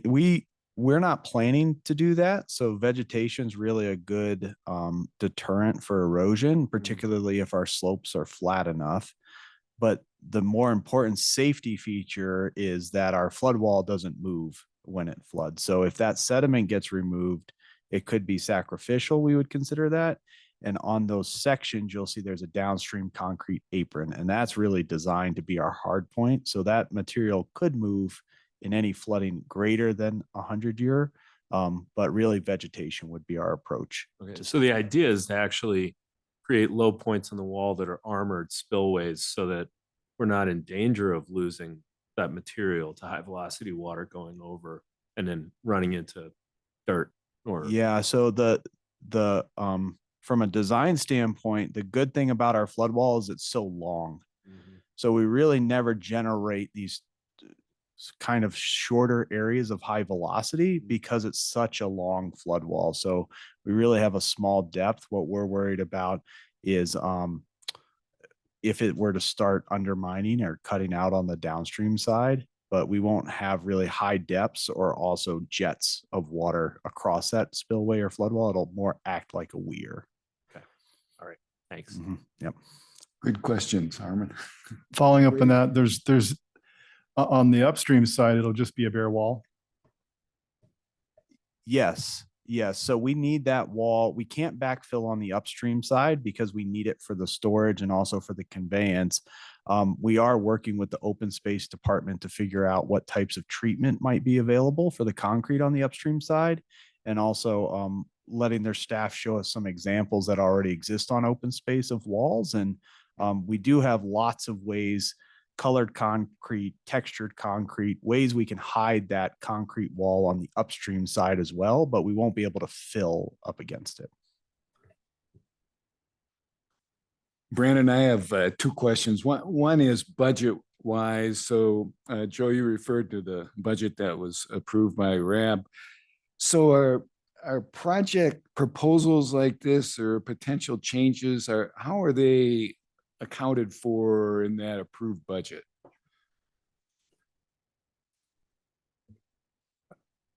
I'm feeling bad here watching Brandon just cover all the questions. So well, I thought I'd give you one. I thought I'd try to chip in here. So the budget that went before RAB and the way these designs progress, there's an amount that we include for contingencies Right. and unforeseen elements. And I think the 30% design cost estimate for the project features is around $51 million. And then there's additional annexation related costs. And I believe we have a 25% contingency built into that cost. So as things get more detailed out, as you go further in the design, there is a mechanism to cover that without having to say, oh, we didn't think of that. Right. We got to add, we've got to add. It's built in. Okay, great.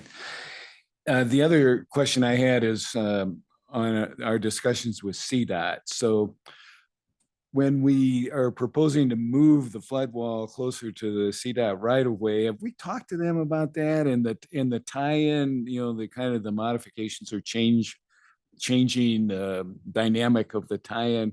Are we on the same page with them as far as that's concerned? Yes. So I think CDOT's really requested to try and keep any above ground superstructure out of their right of way. Right. And that's really the flood wall. So that's why we don't cross over their right of way. And then there's also utilities in the US 36 right of way that limit how far we can actually push that flood wall. And then as with regards to the connection, that is going to need to go into CDOT right of way. And we're working pretty closely with them at this point. With agreements, reviews, we meet with them pretty regularly as well to give them design updates. So they have not approved that alignment or construction to date, but we're in conversations with them about that. Yeah, we are. And I will say at this stage of the project, the intent is to do construction at the end of 2024. And so for a large capital project like this, we typically wouldn't have any of the permits in hand at this stage, and we don't. The conversations with CDOT have been collaborative and they've been working with us. They know what we're intending with that tie-in. And they have approved aspects of the design investigation, like more drilling on their property, an agreement for hydraulic review of it. So if they know what we're intending, and they wouldn't bother approving those agreements and continuing to work with us if there was a fatal flaw, if that's kind of what you're asking. I am. Well, I think the board and certainly the staff appreciate the movement of the constructed components, as far off of open space as possible or closer to US 36. And I just want to make sure that we're assured that, CDOT isn't going to come back late in the game and say, oh, it's too close, or, that's really not going to work. Right. So great. One final question, maybe. How long do we think this thing will, what's its useful life, this wall that we're going to build? How long before we have to rebuild it? It's a good question. I will say there's a lot of concrete associated with the wall and also piping associated with the wall. So when one of the other items we're working on with OSMP is future maintenance access. So maintenance was brought up in the public comment as well. There's piping maintenance we'll need to do. So piping inspections and cleanings. With the SCO and it being a high hazard dam, there will be yearly inspections of the facility as well. So as maintenance needs arise, we would have to address them. I don't foresee like a full scale replacement of the whole facility, but definitely projects to keep it maintaining and functioning as designed will be kind of an ongoing process for as long as the facility's out there. So I think it doesn't give you a great answer. There's a lot going on with the facility, but we would maintain it to keep it functioning. And I don't foresee us doing a full scale replacement of the entire facility. John? Yeah. I was excited to see the footprint drop down to 4.7 acres, which is great. It sounds like you brought on a contractor as well. Does that mean you're maybe hoping to come back with further reduction in the future? Yeah, yes. So I think that's part of the reason we brought the contractor on board, was to make sure we're not limiting ourselves too much where we would have to have specialized construction methods or anything that would actually drive the price up much further from where we're at. So we're looking at really doing a constructability review of the project and also sequencing of how those construction activities would happen.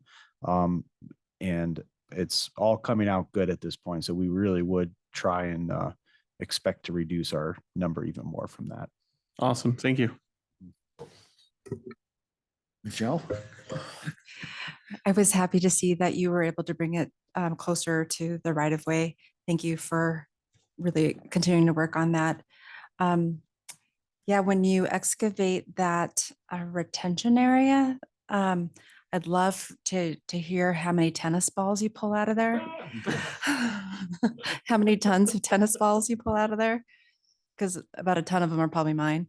But yeah, anyway, yeah, thanks for all your work there.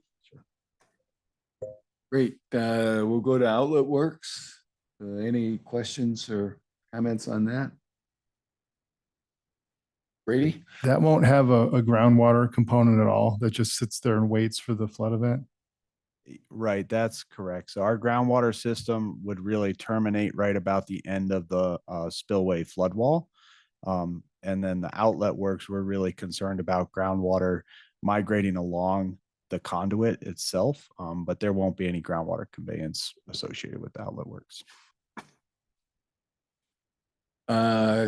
Let's go to 4, constructability. Any questions or comments on that? Groundwater. Any questions or concerns on that? John? I do. Is the groundwater conveyance technique we're using here common, practice in other dams, or is this a unique groundwater conveyance system we're proposing? I'll take the first stab, maybe. So that link to that presentation that I sent you, this is a fairly common engineering practice, kind of a, if you're going to move groundwater, this is how you would design to move groundwater. It has been used on some other projects, not a direct like for flood mitigation type projects, but other projects where it has functioned appropriately, where it's collecting groundwater and then distributing it on the other side. And environmental mitigation examples.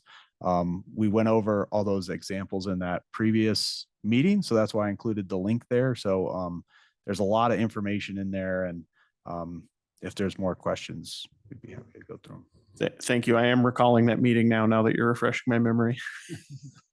Yeah, and I would just add to that, there are examples of it being done on dams. And as Brandon mentioned in his presentation, normally when you build a dam, you're wanting a complete cutoff. So it's not done in every case, but the elements of it, sand filters, pipes, valves, the ability to model that and monitor it is all commonly done. And so we do have a degree of confidence in the design that way. Awesome. Thank you. So I have a question on groundwater. So have you done any further modeling since the 30% design phase report? And if so, what have you come up with or results from that? And then I'll ask another part of that. So if it doesn't work as anticipated, what then?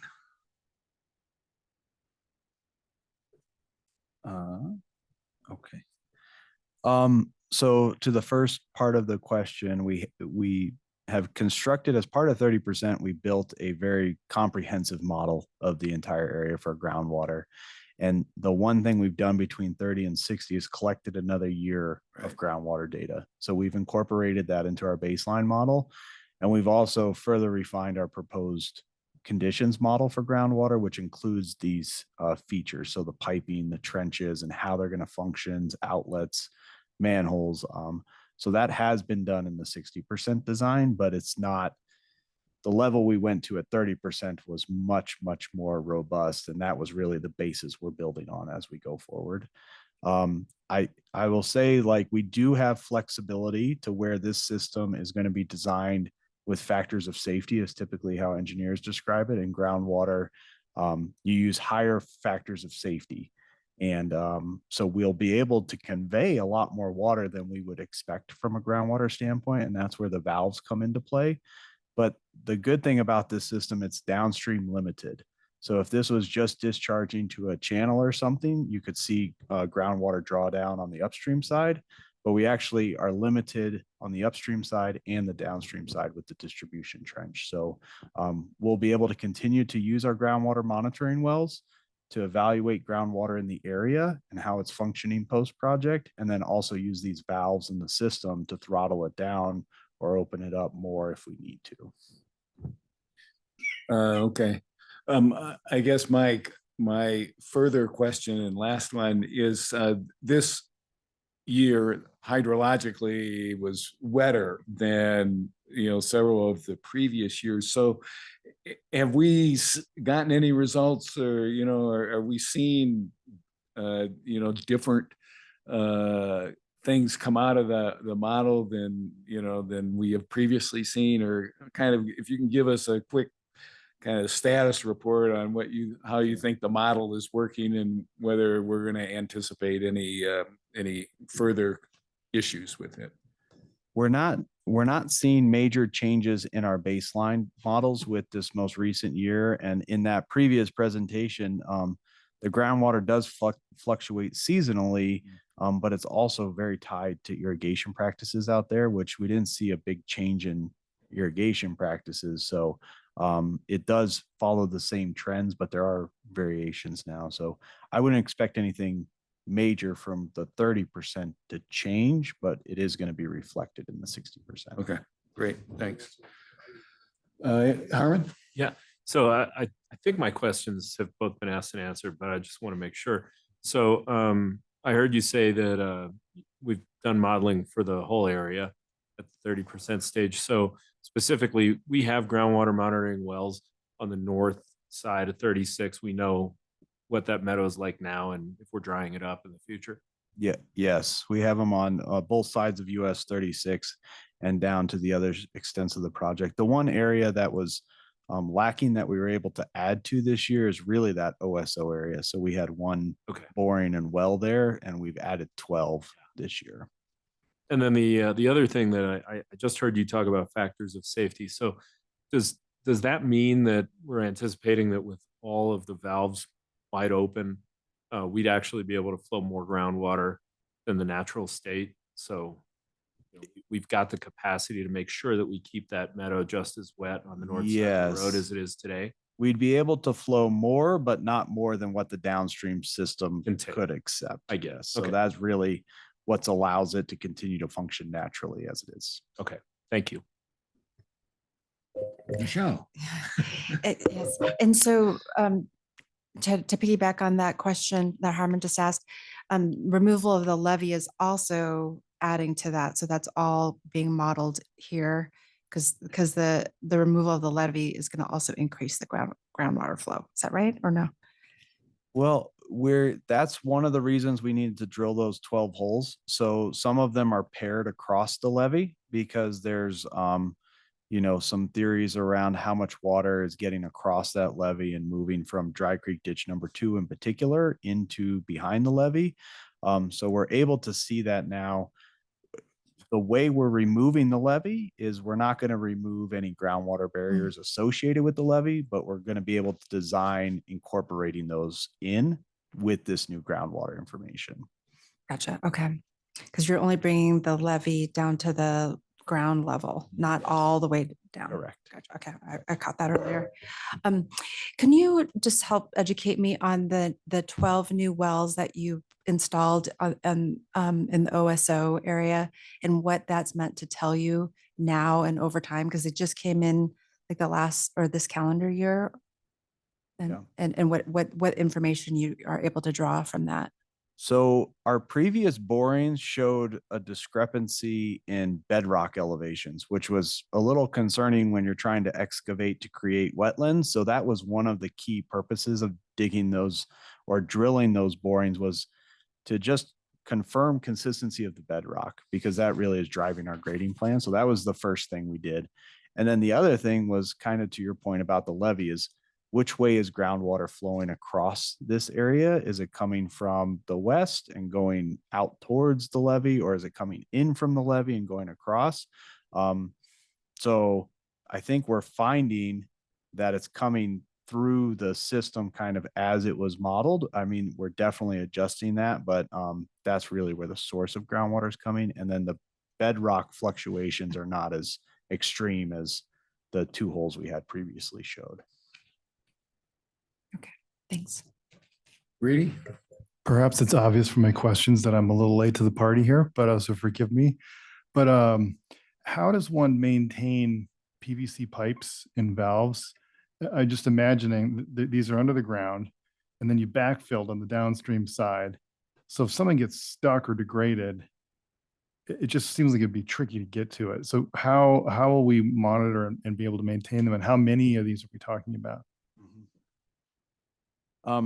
So maintenance of these pipes is going to run like a lot of pipes. So we also work on our storm water system in the city, which is over 180 miles of pipe across the city.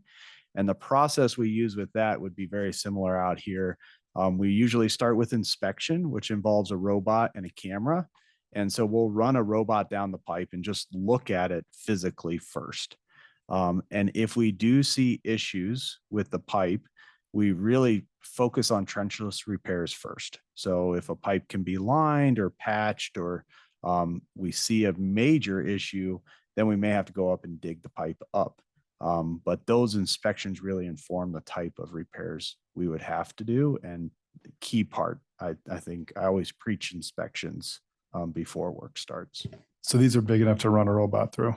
Yes. The PVC groundwater conveyance. We run robots through 6-inch pipe right now and up to 60-inch pipe.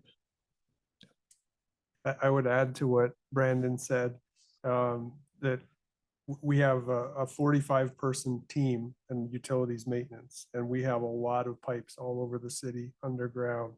And so what Brandon was describing is not something that's theoretical or we've heard about this. The team does this kind of work day in and day out. So are we anticipating any manholes or any kind of, access points on the system to do that? Yes, so if the pipes do collect debris, it doesn't always mean we need to go in and do a physical repair or dig the pipe up. Our first approach is to jet the pipe, which is a high pressured hose that you can run down the pipe. And those are typically limited to about 300 feet. So manholes give you an access location, and you want to locate them about every 300 feet along a pipeline so you can perform those maintenance activities on it. So there will be manholes associated with it. So are we anticipating 300-foot distances of manholes on all the pipes on the groundwater conveyance? No more than 300 feet, but it will really depend on these cross connections and where the groundwater needs to be connected. So based on that modeling, so we may have manholes closer than 300 feet, but no further apart than 300 feet. And do we have an idea about how many that actually ends up being? We will in the 60% plan. So that's, as Joe mentioned, we're still working on some of these design details, and around the end of this year, early next year, we'll release the full package with all the design details in it. That's great. Okay. We good? Let's go to environmental mitigation. Questions or comments on that? See none, believe it or not, I have several. I agree with John's statement about we are pleased with the reduction of impact. However, I have a big problem with how that is analyzed, and here's what that is, and that is, it looks like the analysis is only area focused, so the impact is only on acres. But the fact of the matter is, when you add up these numbers, the impact is larger than the impact for all the resources identified is larger than the 4.7. And so from my perspective, Brandon, I think we ought to acknowledge that, because every listed species has its own particular habitat requirements. And so it's not a one size fits all, environmental mitigation. We're going to have to be looking at, okay, what is Spiranthes or Euclades tressus orchid? What does that require habitat wise? And it's not the same as what the Preble's meadow jumping mouse requires. And so from my perspective, we ought to be saying the impact area is 10.7, and then looking at, okay, here's, a more sophisticated or more detailed analysis.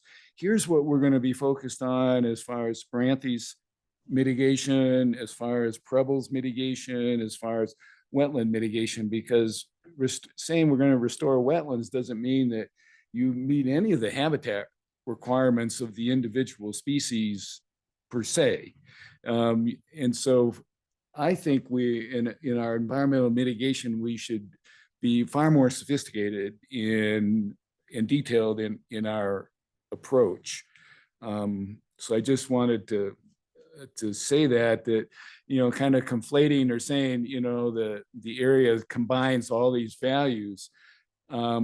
Mitigation wise, it'll be a long time before we see whether our mitigation combines all these values. And so it's incumbent upon us to make sure that we're dealing with specific habitat requirements for the specific resources that we've identified. And so I think we ought to, this table or the analytical framework should be changed to accommodate that. Now, having said that, John's going to point out that, well, we're talking about 119 acres. So, 10 acres is a drop in the bucket. So what's your problem?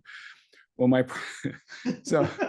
You read my mind. Yeah. Well, my problem is that we ought to be straightforward and transparent and accurate on what we're doing. And I don't disagree that that the mitigation proposed area-wise is really impressive and substantial.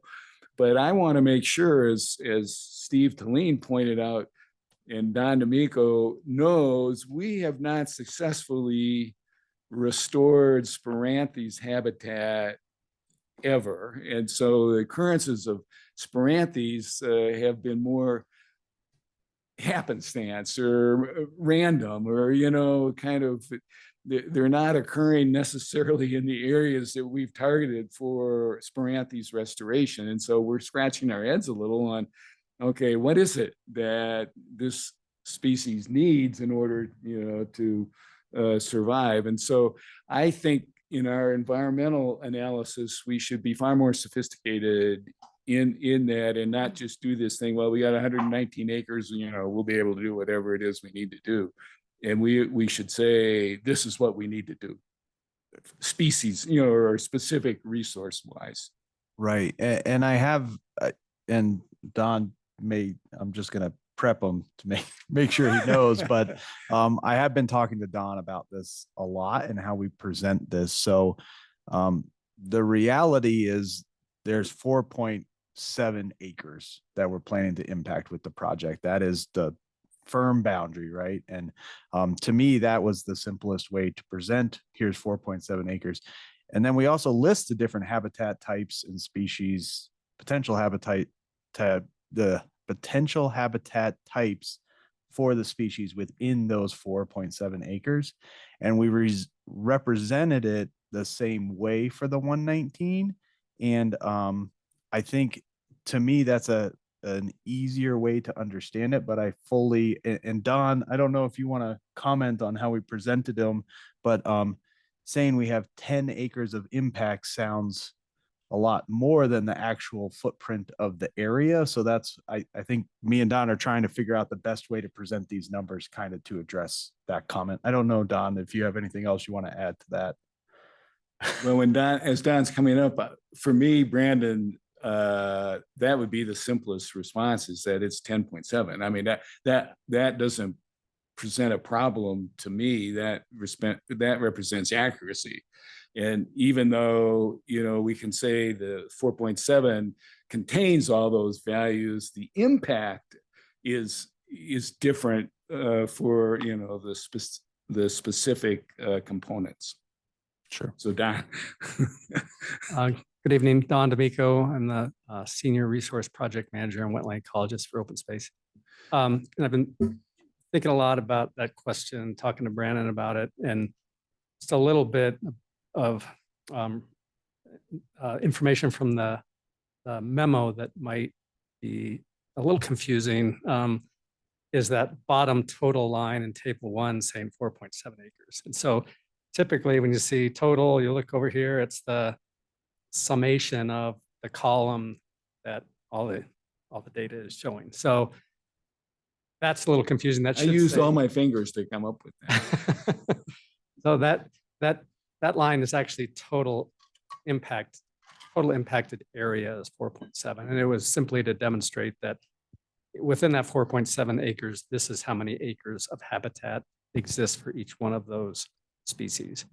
So apologies for the confusion there, but if you do look at table 2, it does show, like Brandon said, much greater mitigation ratios than are required, and also then will be impacted. And I've thought about how to kind of get to your question, and maybe the thing to look at with the consultants is in our mitigation plan to identify habitat that will be exclusively restored or created for each one of the species separately, and then showing the areas where there might be overlap. Because as you know, orchids exist in wetlands. They exist outside of wetlands too, but mostly within wetlands. So there is that overlap, and that's where we're seeing in this area specifically, and all along South Boulder Creek, we have all of these species occurring together. And they occupy similar areas. The vegetation is very diverse and heterogeneous in there. And so it's really hard to identify areas where only those species exist and all the others are kind of, out away from there. So that might be a way to get at that is instead of saying we're doing, say, 30 acres of mitigation for X species, maybe we can break that down and say 20 of those acres are exclusive to the species, and there might be 10 acres of overlap with another resource that we're mitigating for. I think that would be very helpful, both for, the public to understand, exactly what's happening on the ground, as well as for us to understand and appreciate that.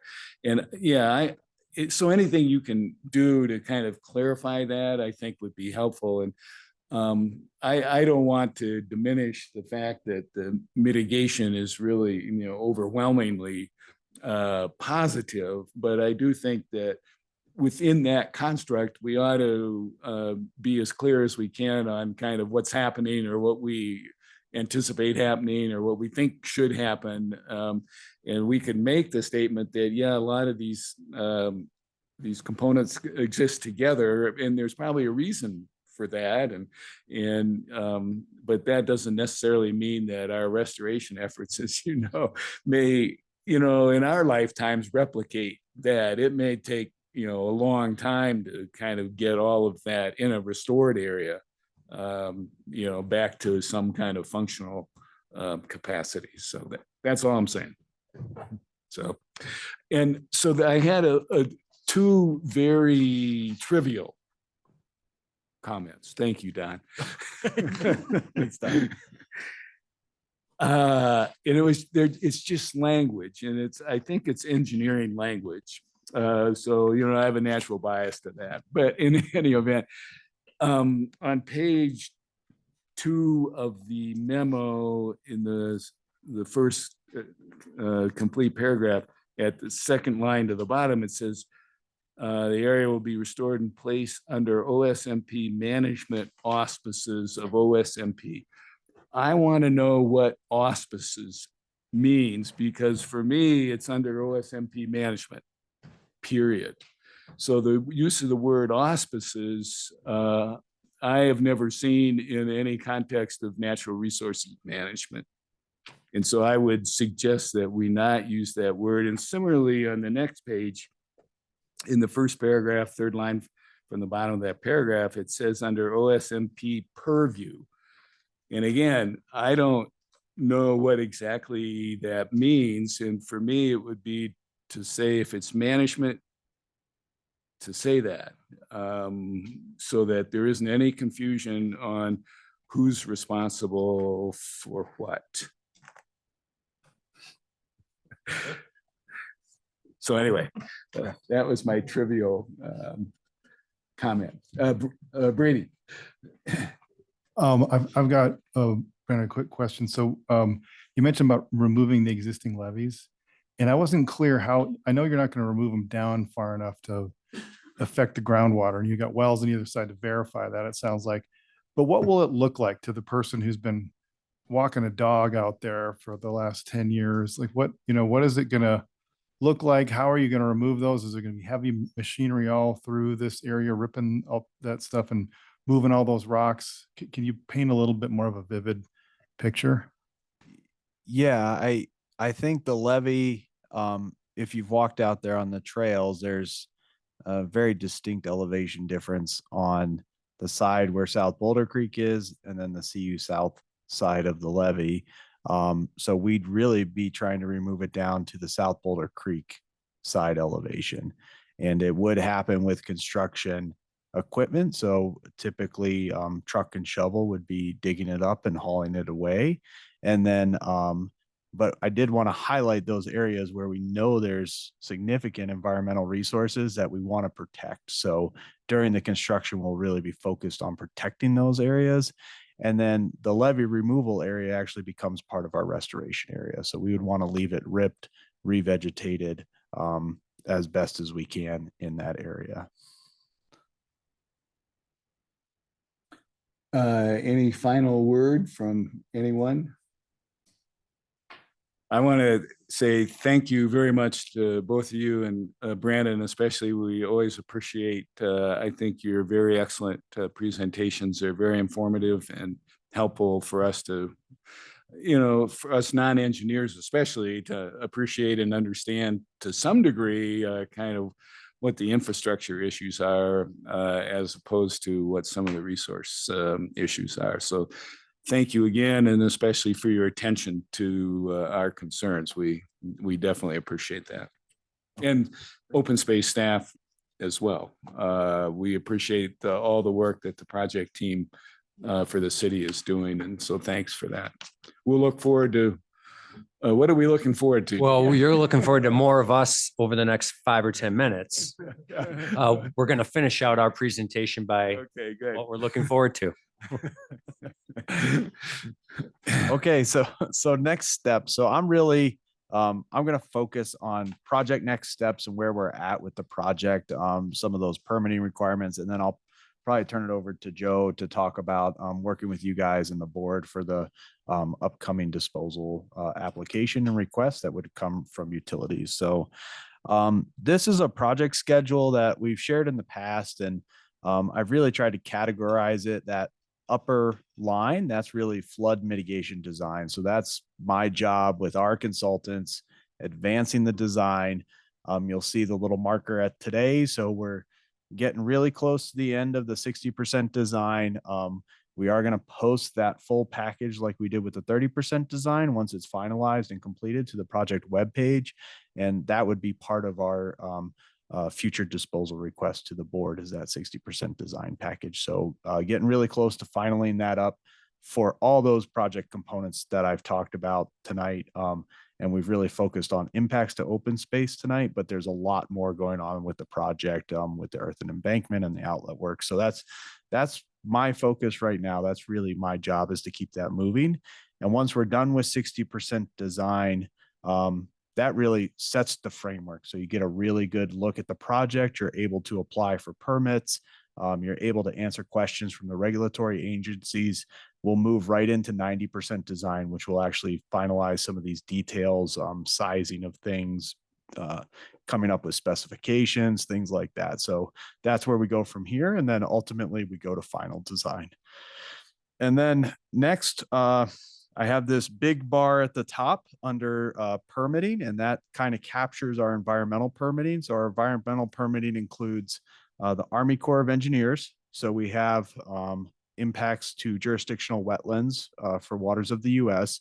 So they are a lead federal agency. So they facilitate our consultation with Fish and Wildlife with regards to threatened and endangered species.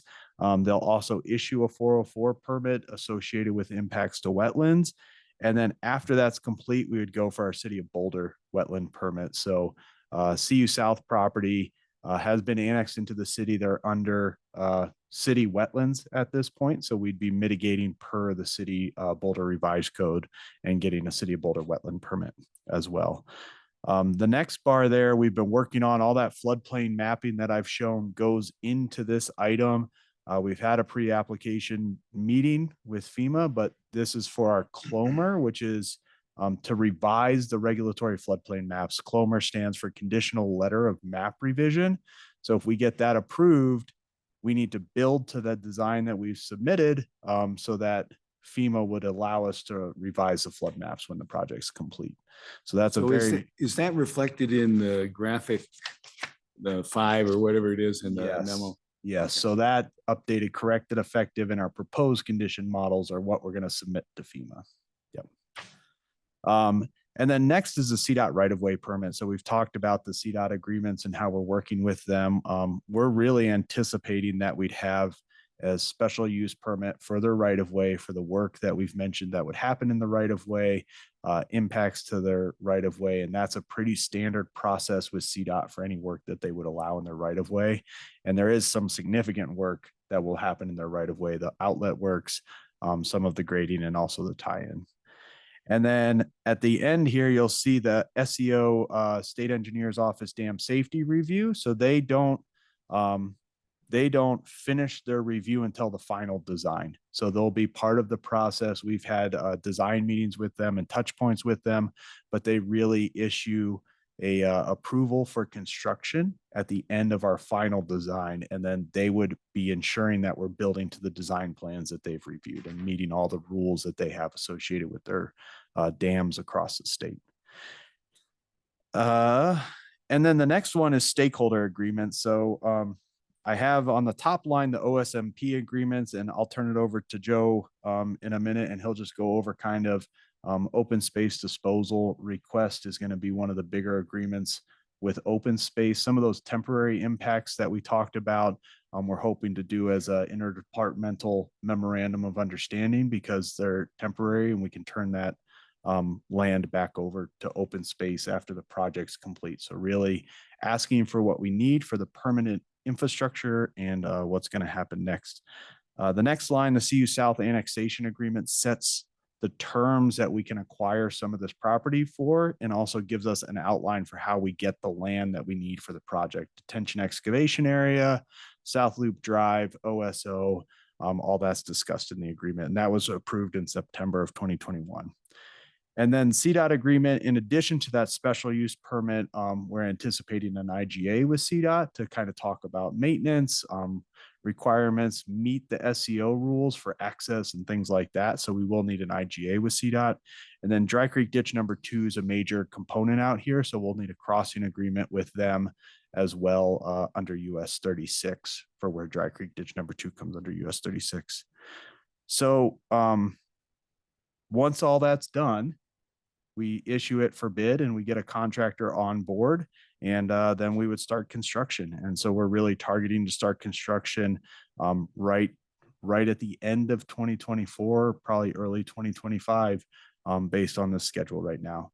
And that's all I have. I'll turn it over to Joe to kind of talk about the next steps with the board. Yeah, and I would echo the thanks and appreciation for Brandon. That was a lot of information to share. Really made it too easy on me tonight. So one of the things that Brandon just said that I want to touch on is the design levels, the 60 versus 90%. And so this is the stage of a project with 60% that we're really starting to see the footprint of it. And we've got a pretty clear picture of what that's going to look like. We do see some potential for some further refinements, but we've had other projects that we've had a disposal discussion with the board and had that approved, that it's at about this level. Okay, I'll talk into the mic and not at the board. And so this is the stage of a project where we have that detail that we're in a position to have those conversations with the department and with the board about a disposal. And then when we go to the 90%, a lot of the detail that gets added is not so much for the public or the project taking shape that way, but it's really for the construction contractors who are going to prepare bids and to have enough information for them to build it. And so that's where a lot of that detail will start to come in. And so in terms of the process, Brandon touched on the discussions with the open space board and the process there. And we're envisioning, and Dan can add to this, that we would have in the first quarter of 2024, 3 touches with the open space board. The first one would be initiated by our utilities staff making a formal request of the open space department that we would like to initiate the disposal proceedings. And then I think Dan and his team would notify the board probably under a matters from department early in the year. And then because you heard from some of the public comment tonight, past meetings have had a lot of commenters and there'll be a lot of public interest when we're at this point. We would have a second part that would be the disposal discussion with a staff presentation and a recommendation from the open space staff on the disposal, and then a public hearing. And then probably end that meeting after that public hearing, and then come back for a third meeting with the board where we allow for the board deliberation and a recommendation on the disposal action. And so that'd be January through and into March next year, 2024. Dan, do you want to add anything? No, what I was gonna add, I did in the beginning. Okay. So. Okay. I've got a question, Joe, and it, is based on, we heard some public comment tonight about this. Why can't we put a line on this timeline that says disposal decision? And what I would like to suggest is that the OSMP agreements line actually be several, and I don't know them all, but I think, both for the public and for, anyone that's interested, we ought to be able to say, well, here are kind of the agreements that we're shooting for, so that people have some sense of not only what those potential agreements are, but a time frame, generally that we're looking at. My second question is, and this is one for the board too, historically, and I'm thinking of previous boards, there's always, in my estimation, been a sentiment that the board was interested or wanted to have the permits, the environmental permits that are listed here, pretty much approved before the disposal decision. And in this timeline, that the disposal decision precedes, kind of final approval of the permits. And so my question is, what is your thinking in that? And then there's a question to the board, what is our thinking in that? But from my perspective, we don't want to dispose of open space prematurely. And so it's incumbent upon our decision, it strikes me, that we should know pretty well that, this project is getting approved and it's moving. So anyway, those are kind of two questions. Yeah. Can I jump in there? Sure. Because I think that this question has to do with the timeline as well, and a question for Janet, because I think a lot of those contingencies baked into the permits can be built into the interdepartmental MOU. Is that right? And if so, when about would that happen, where we would want to have those kind of elements built in? Janet Michaels again with the City Attorney's Office. I really couldn't talk so much about the timeline. I'd have to defer to the project team. But what I can tell you that the department has done in the past is a conditional disposal, where disposal will be effective if certain conditions are met, if the permits are issued, the required permits. So that's one way. It's been done in the past. There's precedent for that. So we could do it that way. Exactly. There'll be, I would imagine when staff comes forward with our recommendation of what you all should be considering, it would be with several conditions, reversionary clauses, that type of thing, where if something doesn't happen, then the disposal doesn't move forward. For all, I can't even think of a recent disposal where there wasn't some action that still needed to happen after your decision, whether a final survey or what have you. In this case, a complicated project, there'll be still steps that would need to happen before the use of the land would be needed.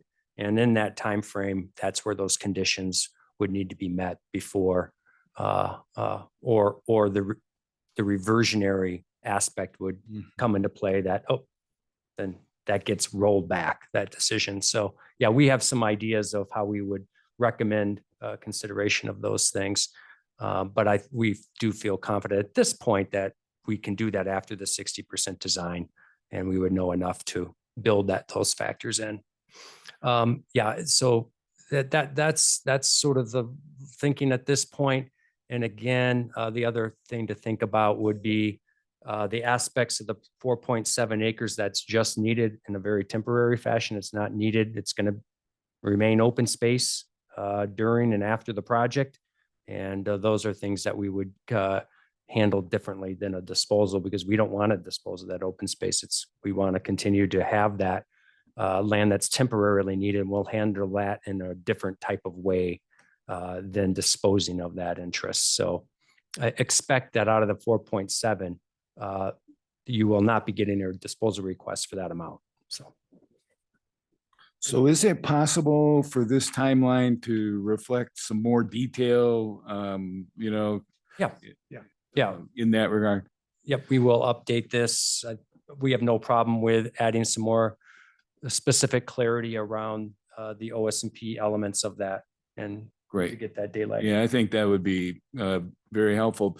The other question I had on the other permits, the federal, state, and city permits, whether in fact the city has to demonstrate, ownership of the property in order for the project to be approved. Now, it gets a little funky in this arrangement since the city owns the property in any event, but in your mind, is that a factor as far as having the disposal decision precede a final approval of permits or not? Yeah, I'll take a stab at it, and Brandon can correct me if I get it wrong, but some of the permits, definitely you have to demonstrate that you have the right to use the property either through an easement or that type of thing. And there can be a contingency on that side of it as well. And so before you can construct it, that all has to come together. Right. And I'll just say,